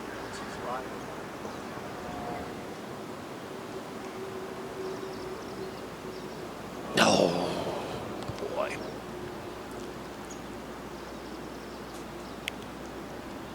Disappointing par. He'll remain at 12 under and a tie for third.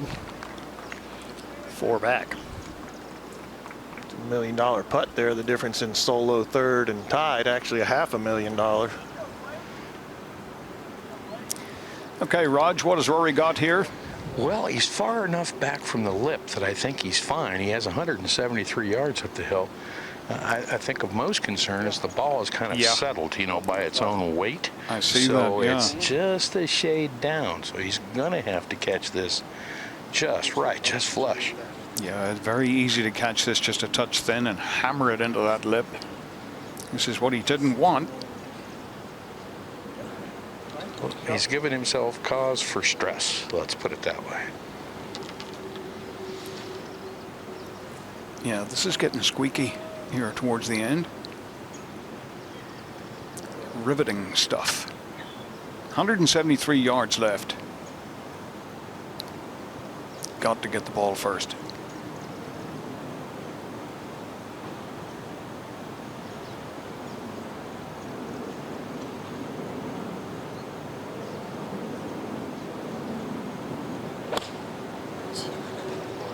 Did he get enough of it?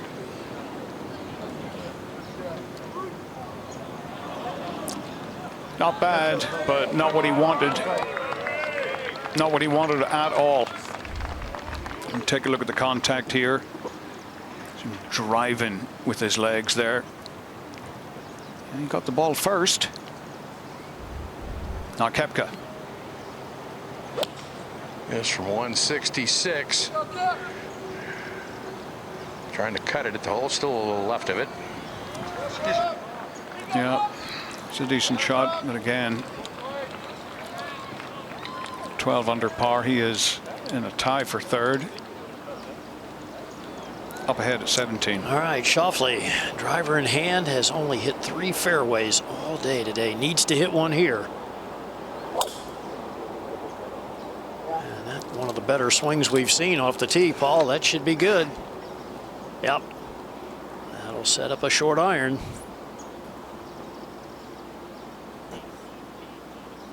Up to 18.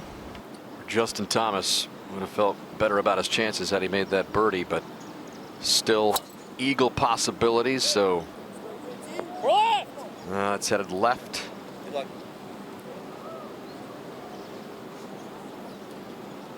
Sitting up. I believe he'll be able to give it a go from that lie. Back to 16. Well, this is a long, lonely walk up here with a $15 million weight on your shoulders. There's no player in the history of the game has felt that. And boy, does he need to get this up and down.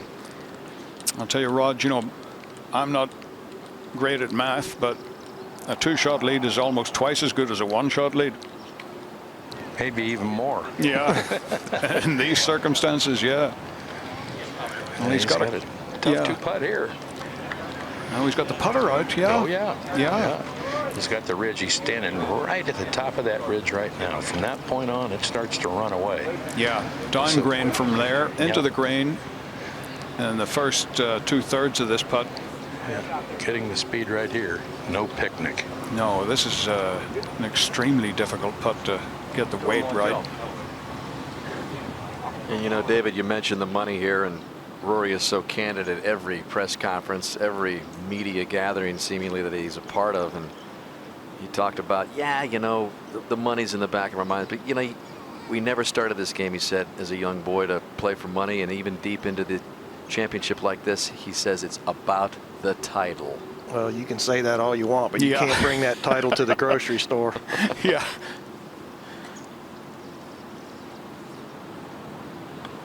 Well, I suppose you can, but you can't get any food with it. Took a couple of big hops. A bumpy start. Oh boy. Oh man. The plot gets even thicker.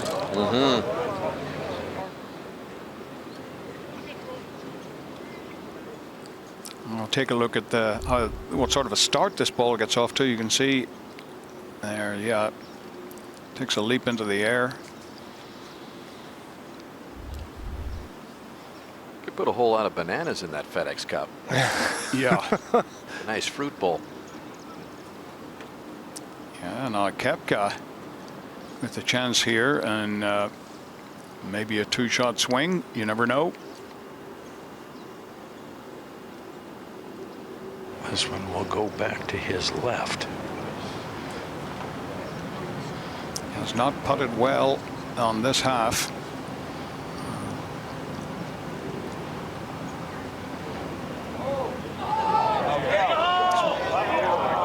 Oh, it was a decent effort, though.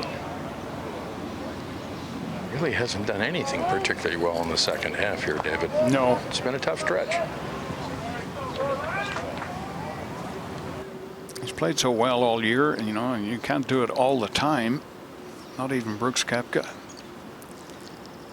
Here is the biggest putt of the tournament so far.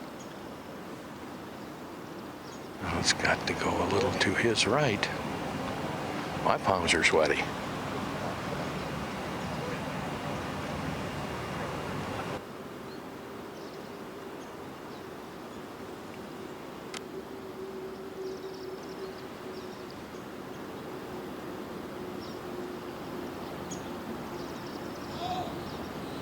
Oh, what a putt. Just a superb effort from McIlroy. And he maintains that 2-shot lead with 2 holes to play. Just a thing of beauty, David. Right in the center.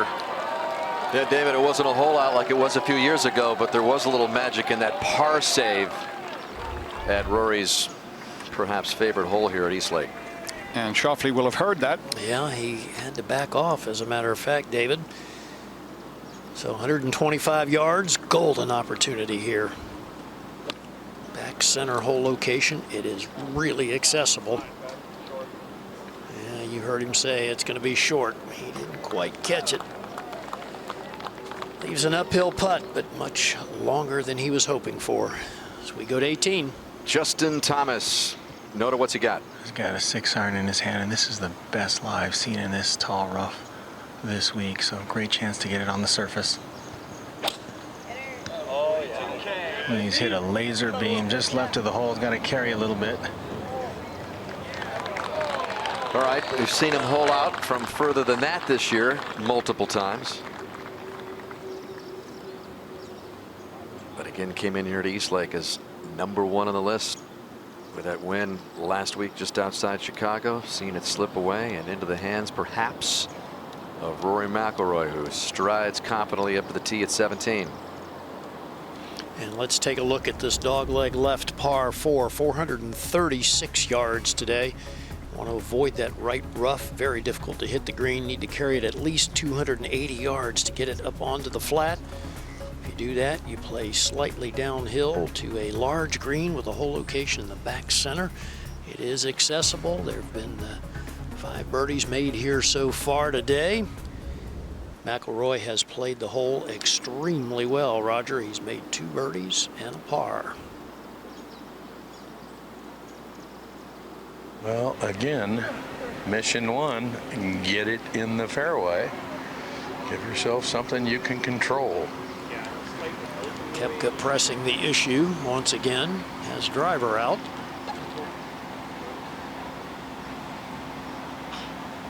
And 4 back with 2 to play, needs to.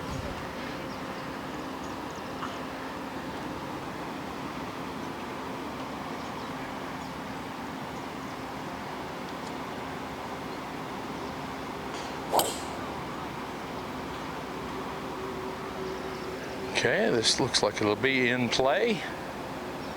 Oh, it catches that last fairway bunker.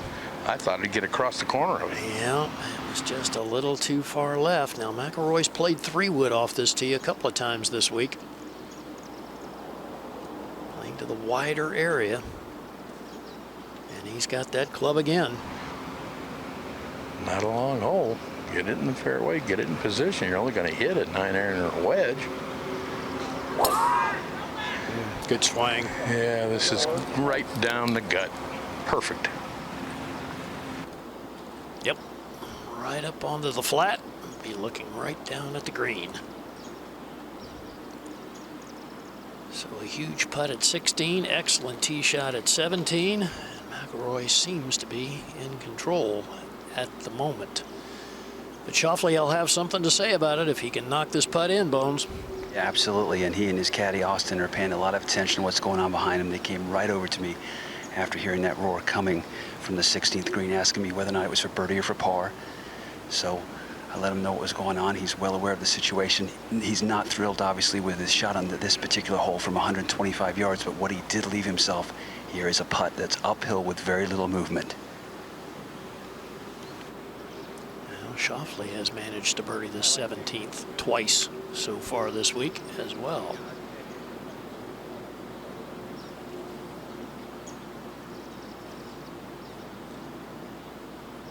Love what he does there, Paul. Looking at the target as he makes those practice swings, not worried about the mechanics of the stroke. Yeah, this guy plays the game. He doesn't work the game. He plays it.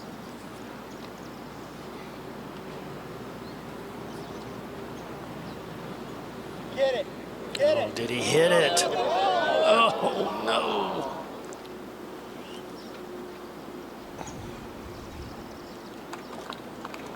All right, tap in par.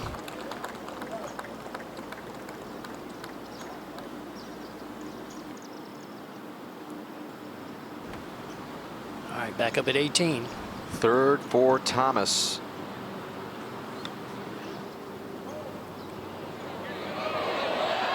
Thought he was going to do it again one last time to end the season. Every pitch he hits scares the hole. Back to 17. And Casey with a par putt. Schauffele walking to the 18th tee. And remember, guys, he made an eagle at 18 in round 2. All right, Casey remains in 5th alone. And that's a $2.5 million payday if he can stay in that position. Yeah, slipping down into 6 means you sacrifice $600K, a mind-boggling 8 checks, 7-figure wise to be handed out on this final day of the PGA Tour season. Rory McIlroy in line for the largest single payday in sports, $15 million. Schauffele in line for $5 million. Koepka and Thomas currently in that tie for 3rd. Casey still solid in the 5th position. Adam Scott moved up big time with that 66. And everybody else among the top 10. And back at 17 for McIlroy with a 2-shot lead. And Positioned absolutely perfectly at the top of the hill. Got 144 left here. I would think it would be a wedge. Try to take out long out of play, wouldn't you? Yeah, absolutely. Yeah. Roger, there's only about 4 or 5 yards of green behind the hole, and you don't want any part of going over. Correct. Green's plenty wide. Just keep it underneath. Playing quickly.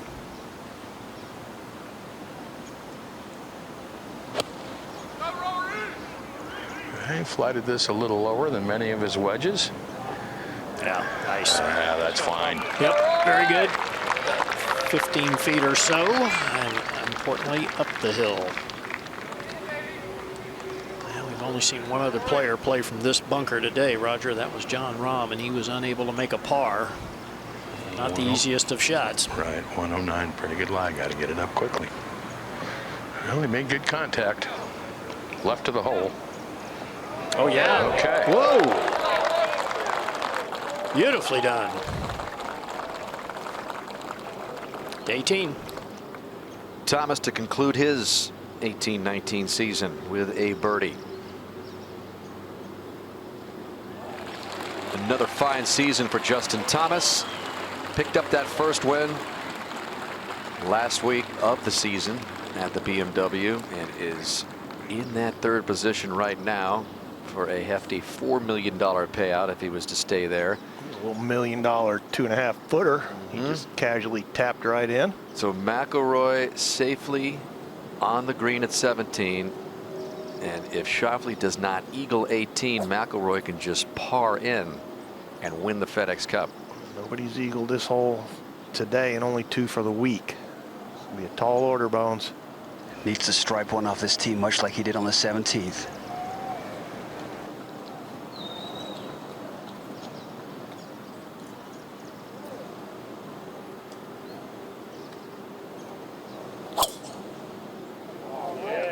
Boy, this looks really good here, guys. Oh, he just hit a seed down the left-hand side. Catches the ridge. It was way down the hill. It's a good time to hit a good one. He's been all over the place today off the tees. Yeah. Left and right and just struggling from the rough. Making pars like crazy. But really, every time you miss the fairway, you know you've pretty much got no chance to make birdie. Back at 17. All right, McIlroy. Have a putt for a birdie here, and Roger, I got to think, put it pretty much where he was looking, below the hole. I would think so. Now a putt, it doesn't look like it has a ton of break in it from here. Yeah, it might go a little to his left. Yeah, I think your initial call of not much break is pretty accurate. I think the hardest thing here, guys, is just being able to reach with a 2-shot lead. You know, it's not that far, but have the lag going.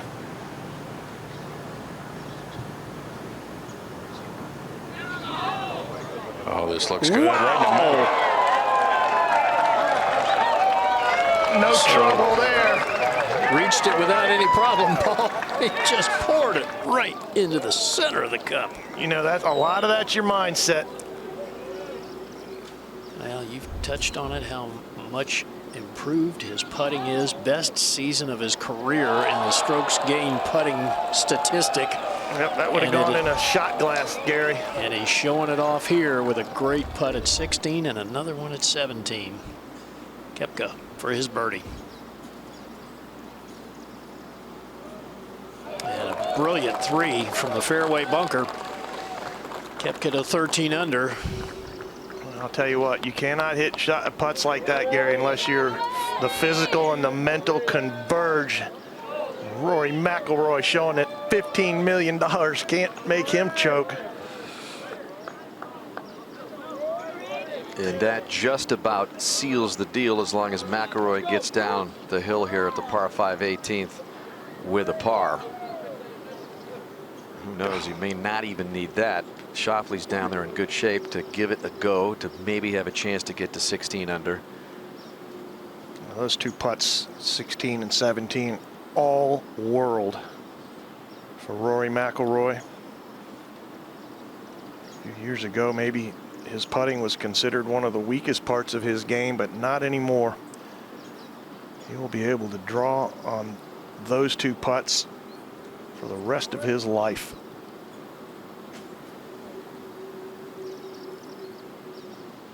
It's a little different feel here at Eastlake after the year ago, the commotion with Tiger coming down the hill, and it was Rory McIlroy who was right there, who wanted to run and hide.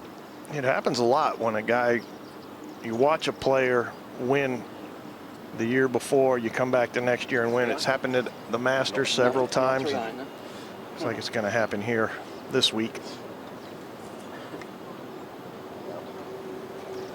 Still huge crowds that are waiting for the arrival of the FedExCup champion. You know where I'm looking. I'm looking at And it was kind of that unexpected flow underneath the ropes last year that no one really expected. It just kind of happened organically. Window of the 2 upright. Yeah. All the spectators that are here, we may see that scene again. All right, Paul Casey in solo 5th right now, Bones. Yeah, playing from 219 yards back into the wind, and certainly hoping that he's taking the correct iron out of the bag, as he had a little trouble with that earlier in the week. Just rolling it slightly, Johnny. Yep. Or have you got that wind? I'm playing it straight. Oh, the shot on 2. Tough.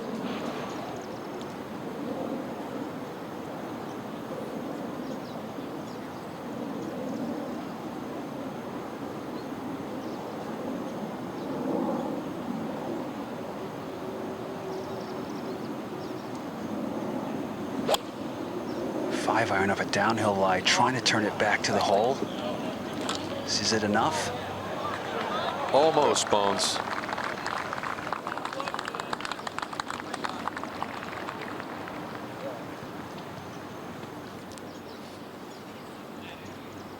Schauffele now from 218, but more importantly, 207 front edge.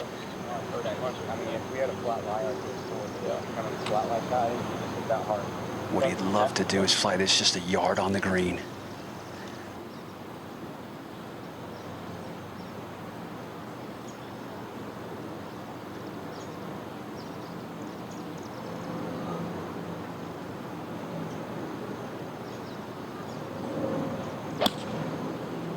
This is turning left of the hole. Not sure he got it all. This might be a mishit. Go down in that collection area.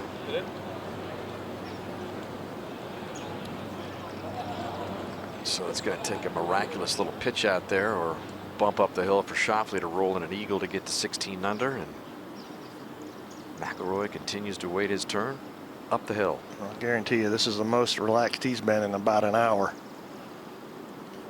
He played that tough stretch of holes reasonably well. Koepka with the honor.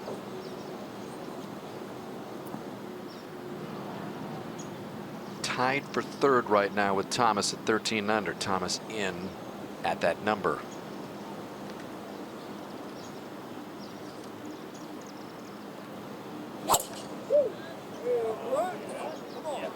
Playing the cut, turning up the right side a little bit. Just curling into the rough, nestling down. By the way, that 13 under number is just 1 shot out of 2nd. As Schauffele's up ahead at 18 at that 14 under number near the green.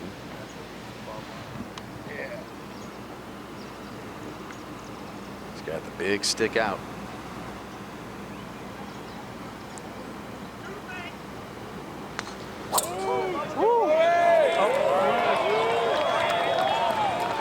Wields this club like it's Thor's hammer, doesn't he? Oh, that is a thing of beauty. He's destroyed the par 5s this week. He leads the field in par 5 scoring and leads the field in par 3 scoring. And that's a recipe for success. And it looks like he's going to end up leading the field in this 10-month journey for the FedExCup. Just everything on display for Rory McIlroy, especially in this final round. Well, he continues to build his legacy. Again, it's been 5 years since he won one of those majors, which stands at 4 total. So winning the Players Championship earlier this year and bookending this in this new championship season format, the reconfiguration of the PGA Tour playoff schedule, the PGA Tour schedule, as he's trying to become and should become the first to win the Players and the FedEx Cup in the same year. And Schauffele is up ahead. Bones? Yeah, Dan, I think any thought of putting this is taken away by the fact there's a sprinkler directly between he and the flag. So it looks like he's just going to open the face here and try and hit a little bit of a spinner up there. Actually, now hitting the club, this may be a bump.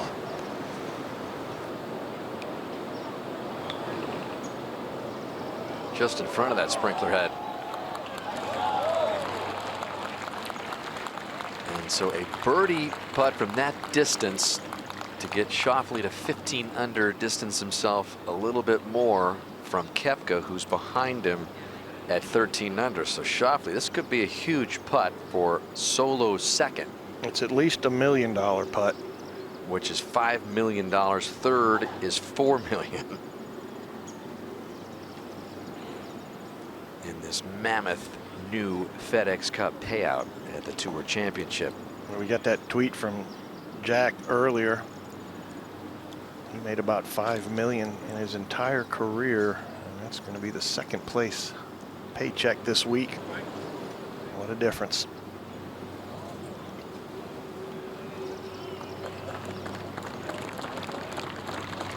So Casey will have a little putt to solidify his place in solo fifth. $2.5 million there, and McIlroy coming down. Always looks light in his step when he's got everything working, doesn't he? He's impressed me today. And you can talk about, you know, Brooks Koepka clearly has been the dominant force in golf the last couple of years, and all of the great talent on the PGA Tour. Justin Thomas is just a marvel to watch play golf. But this guy, when it's all going, I think is still the most entertaining player in the game. When it's all going, it's just like artistry, poetry, and a guy that grew up in Northern Ireland learning to play the game at an early age, only child, just doing his thing as a kid. That's what it looks like to me every time. All right, Schauffele up ahead for birdie to get to 15 under and get even more of a stranglehold on that 5 mil. Well, he's missed a few of these earlier today, Bones. Absolutely he has, but this is a great look here. This is one you want for a whole lot of money. Up the hill, just turning slightly from right to left.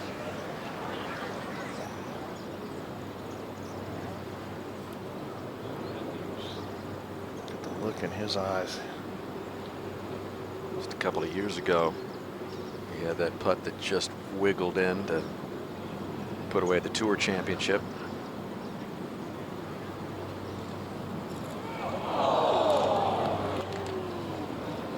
Took the edge, but it was never close enough to go down. So it is a par for Schauffele, who leaves the door open a bit for that solo second position. He has it right now, but Koepka's behind him at 13 under.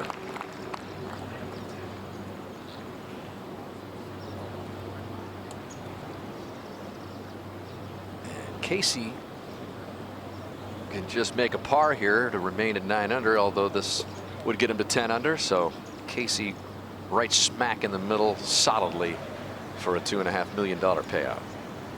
And considering this is downhill, you might want to kind of lag this one up there.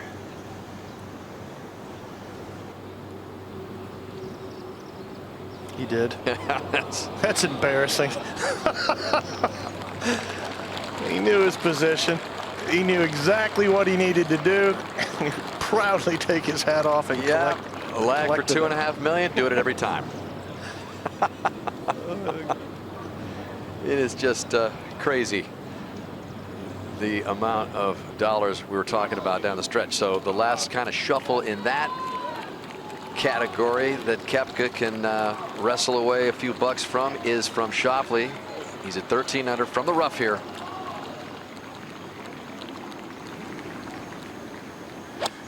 .245 here. He's going to try to get it to jump. It's knuckling, but it's not going to go that far. Pretty good shot. Got a chance to get in there and tie Schauffele for second. Rory. 214 front, 225 hole, a 5-iron.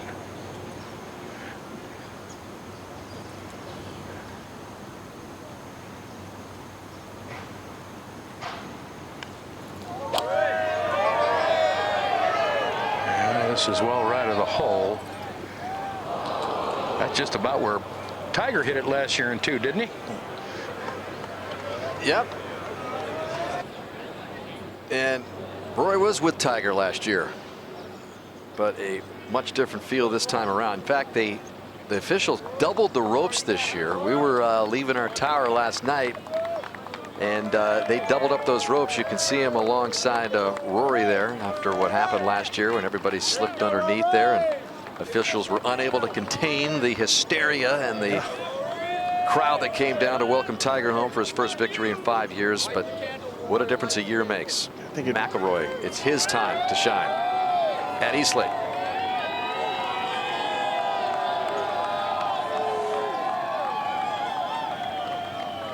And a season that began last fall, the latest wraparound season of the PGA Tour season. This is up to the second. There have been more than 1.2 million total shots this year on the PGA Tour season. And in this long journey of all that shot making and back and forth on the FedExCup points list, Rory McIlroy for the second time is going to enjoy the very top perch.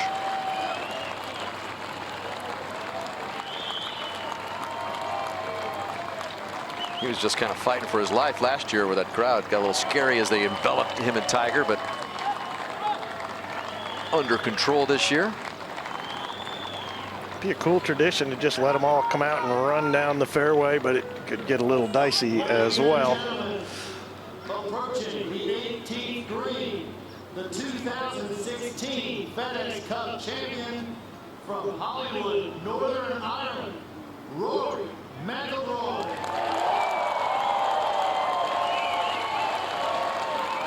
And it was just last month in Northern Ireland at Portrush where Rory put on that show. Also approaching the 18th green, from West Palm Beach, Florida, Koepka. When McIlroy went 79-65 and just missed the cut at the last major of the year in this new configuration with the PGA Championship moving from August to earlier in the year in May. Rory had some last group blues. 7 out of 8 times in the last group or something like that. He was not able to win, but he did it at the Players this year in the last group.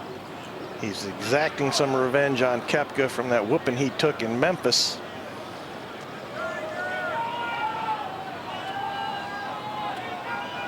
Yeah, anytime you do it right next to a guy that has been, I don't want to say the most intimidating presence out here, but the most unflinching presence out here, Brooks Koepka, it's got to mean a world of confidence for a guy like McIlroy. Well, as soon as I say they doubled up the ropes, I'm looking back behind me and they're streaming down the fairway. I like it.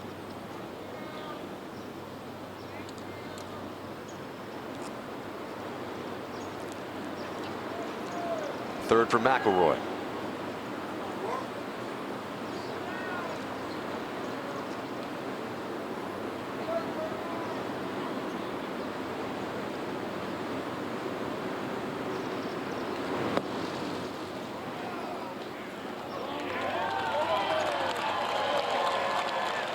And you might as well make one of those last strokes of the PGA Tour season a birdie. And if he's able to get it down, it would match the low round of the day. And here they come. Shot by Adam Scott earlier at 66. And this is an all-out sprint.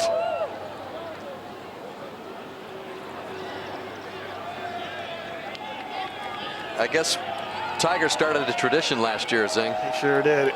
And it's not the first.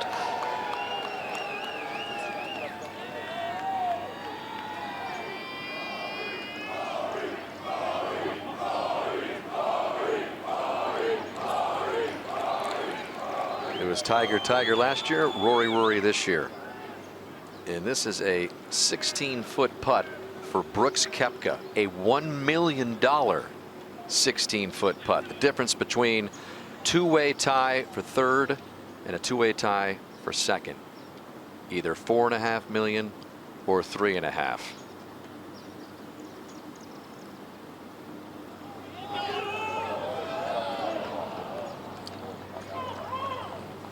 So Schauffele will lock up solo second.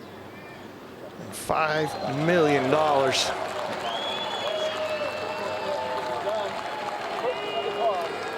So Koepka, one of the great clutch players the last 2 years we've ever seen, clears the stage for McIlroy.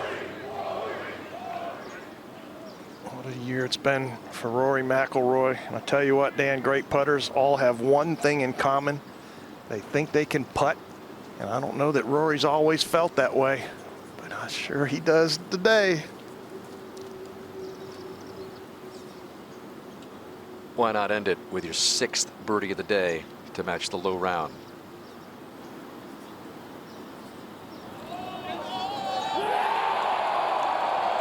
And Rory McIlroy is a 2-time FedExCup champion at East Lake.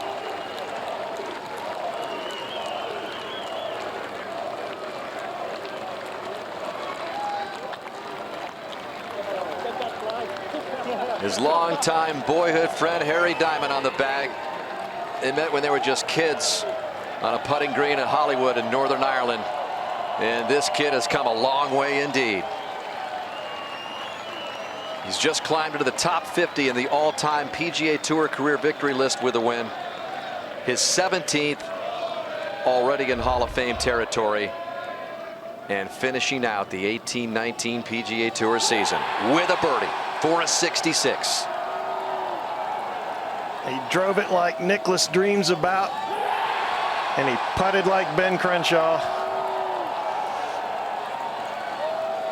And it's only appropriate that the guy who began this championship season with a win at the Players ends it with a FedEx Cup title in August for the first time, as we send you down to Steve Sands. All right, Dan, thank you. Rory, a year ago you were on this green, but the celebration and the cheers were for the guy you were playing with, Tiger Woods. Yeah. You have a huge smile on your face. Congratulations on the win.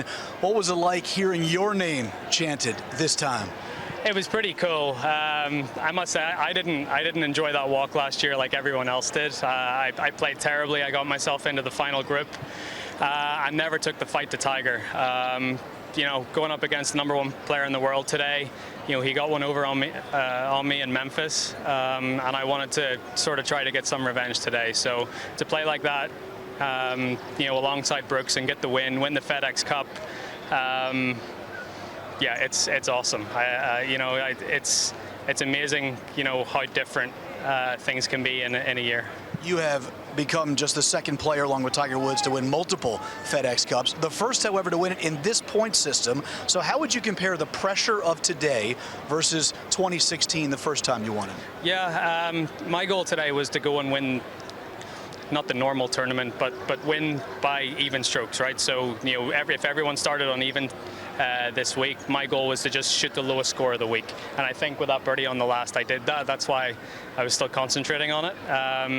So that was my goal going out. So, you know, it was, you know, it looked like it was a 3-horse race between Xander, Brooks, and I. And then, you know, on the sort of middle of the back 9, it was just Xander, and I sort of was able to separate myself. But it's tough coming in. I made those 2 bogeys on 14 and 15, made a huge par save on 16, and then was able to birdie the last 2. So, you know, such a cool way to end what has been for me a great season. You know, I'll look back on this season, and you know, there's been a lot of good things that I've done, and you know, try to improve for next year again. Last thing about this season with the new PGA Tour schedule, bookend big wins. The first big win came at the Players Championship. Now you end the season with the Tour Championship. How would you characterize your 2018-19 Tour season? You know, I think I've given myself so many chances, and you know, to win 3 times is awesome. I feel like I could have won more, but you know, to win win the FedEx Cup again, to persist the whole way throughout the year, to keep giving myself chances even when I was getting knocked back and not be denied. I'm very proud of myself, and I'm going to enjoy this one tonight. It was quite a show. Congratulations, Rory. Thank you. Dan, let's go back up to you. Thank you, Steve. The new format, it was Rory McIlroy who posted the low 4-round total for the week, 13 under. The next best was Xander Schauffele at 10 under, who finished solo second. And so Rory turns in the best score for the 4 days after beginning the week at 5 under. Gave it the a little bit of cash, a little bit of that.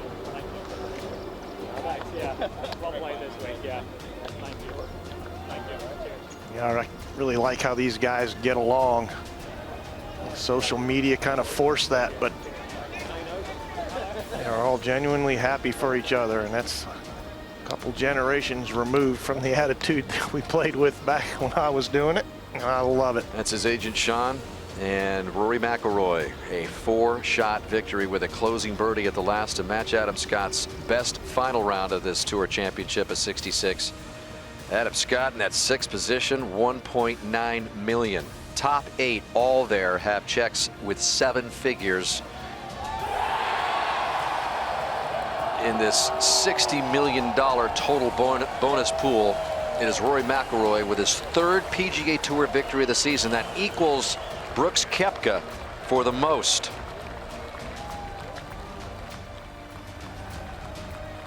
Presentation coming up with Rory McIlroy as we salute the FedEx Cup champion for the first time with this new format. And we will be right back after this message and a word from your local station. Well, there's the FedEx Cup trophy. We'll have one trophy in the hand of our FedEx Cup champion in just a bit of time. Rory will sign that scorecard. There's Commissioner Jay Monahan as he will get ready for the presentation. Mike Tirico down greenside at 18. McIlroy coming into this final round with a share of 2nd and really started the week 5 under par. That was 5 shots off the lead of Justin Thomas and was able to really close that gap quickly. And now another FedEx Cup to go on his trophy case with a round of 66 in the final day of play. And when he needed it most, he was able to draw from within. And really the golf ball off the tee, finding the fairway was one of the biggest keys.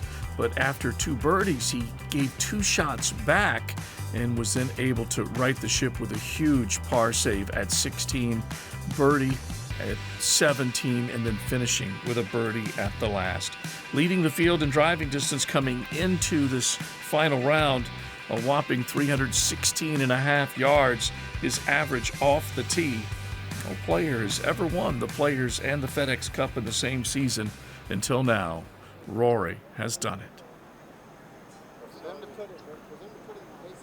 Well, a look from up above as we'll get ready for the festivities to begin here at the 18th, the presentation of the trophy. Rory will be signing a scorecard right now and then heading back to green. In scoring, Rory McIlroy and Brooks Koepka exchanging a congratulatory handshake from Brooks to Rory. Brooks tied for 3rd with Justin Thomas, and this is what gave Rory the 4-shot difference between him and solo 2nd Xander Schauffele.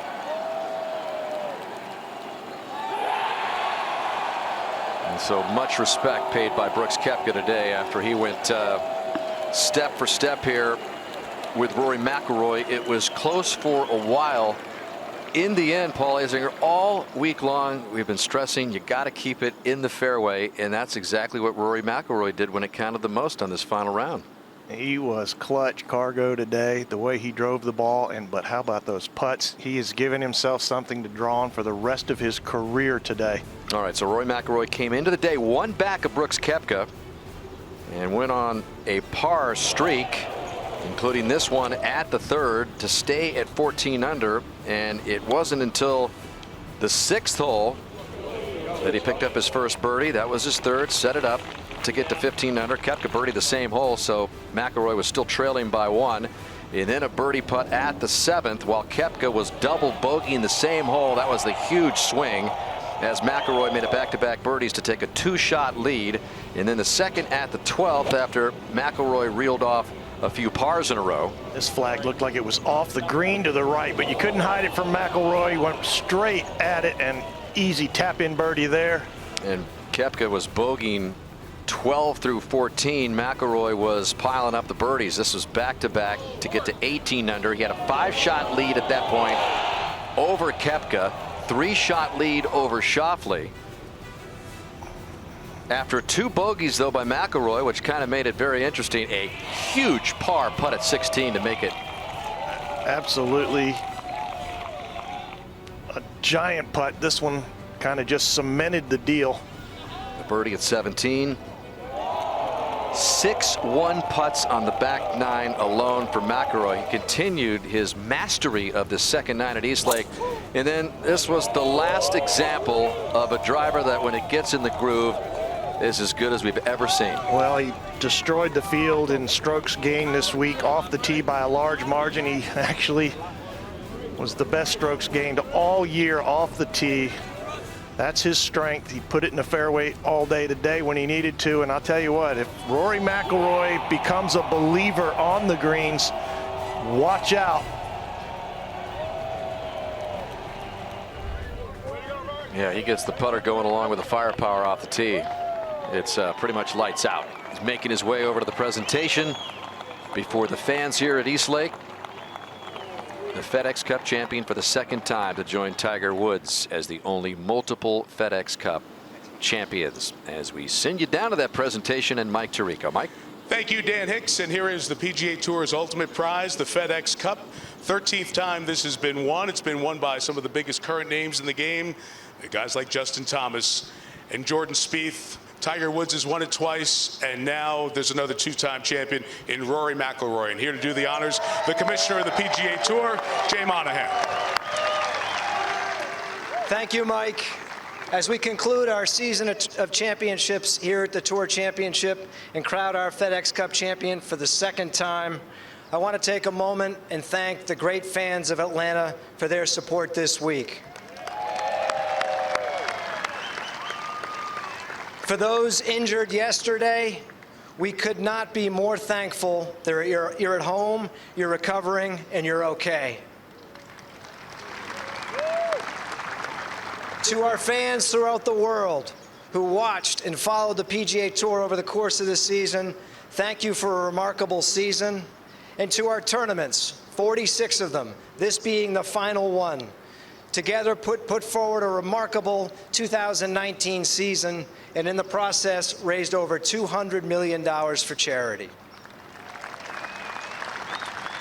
I want to thank Coke and Southern for their great partnership of the Tour Championship, FedEx for their partnership of the season-long FedEx Cup, and I want to thank our great hosts, Tom and Ann Cousins. We are so honored to be here at East Lake Golf Club and be a part of this East Lake community.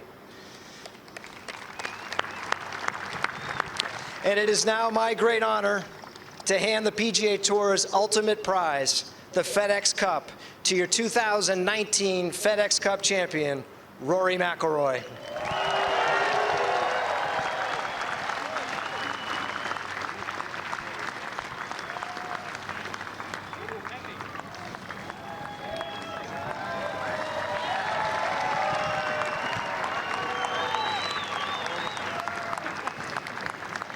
I know 31 holes today. It's a little bit of a strength sapper, so we'll pass it off. Jay will hang on to it for you, put it back up there if you guys want.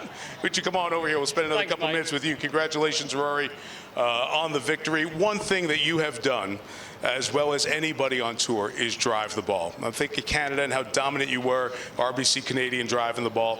Talk about the challenge on this golf course and what a premium it put on one of your best weapons. Yeah, for sure. I didn't drive it like the one on 18 all week, but yeah, it's been a long day, sorry. Yeah, I'm so thankful. Thank you to FedEx. Coca-Cola, Southern Company, the Cousins family, East Lake Foundation, all the fans. It's been such a great week in Atlanta again, and I couldn't be prouder to be your 2019 FedEx Cup champion. We talked about the 46 events of the PGA Tour. But those headliners, especially the way the calendar has been moved, is the Players early on in March and now here the Tour Championship in August. So what does it mean to you to be the first guy in 29 years to win both of those in the same season? Yeah, that's pretty cool. Yeah, to get a great win at the start of the year at the Players, and then bookend it with another great win here, the win in Canada, some other strong performances.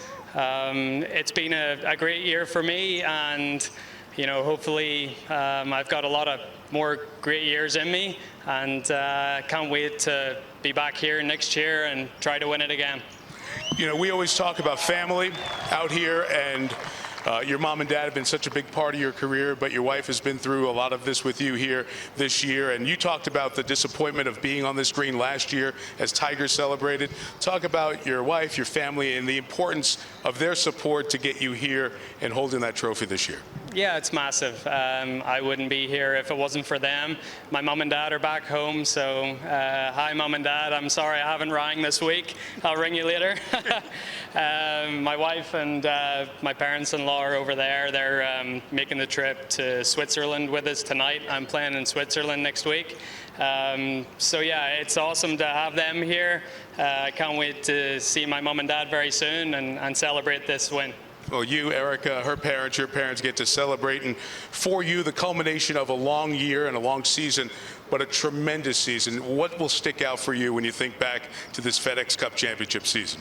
I think just so much golf. This is 6 out of 7 weeks for me. There's a really strong push at the finish. You know, I played hard in New York and then in Chicago, then here. As I said, I'm pretty tired, but I'm about to enjoy a few drinks tonight. So. Well, the fans here enjoyed you. You heard them chant your name. Congratulations, Rory McIlroy. Thanks. Ladies and gentlemen, 2019 FedEx Cup champion, Rory McIlroy. Well, he certainly was the man to beat down the stretch, and he was just there lurking just off in the distance, and was just, it's a game plan that he knew very well how to get through this entire 18 holes today. He didn't try and do too much early. He didn't shoot himself out of the golf tournament, and that was the biggest key, is to just make sure that he kept everything in front of him, the possibility of reeling in the leader. He was able to do all of that, and moment by moment he'll go back and think of all those great shots, and driving it in the fairway was as important as anything over the course of this week. And even though he said he wasn't as clean off the tee as he would like to be, he still was top 5 in strokes gained off the tee in the opening round and number 1 today. There's the trophy they were all shooting for. Brooks Koepka starting the day with the lead. Rory McIlroy says we're going to go toe-to-toe.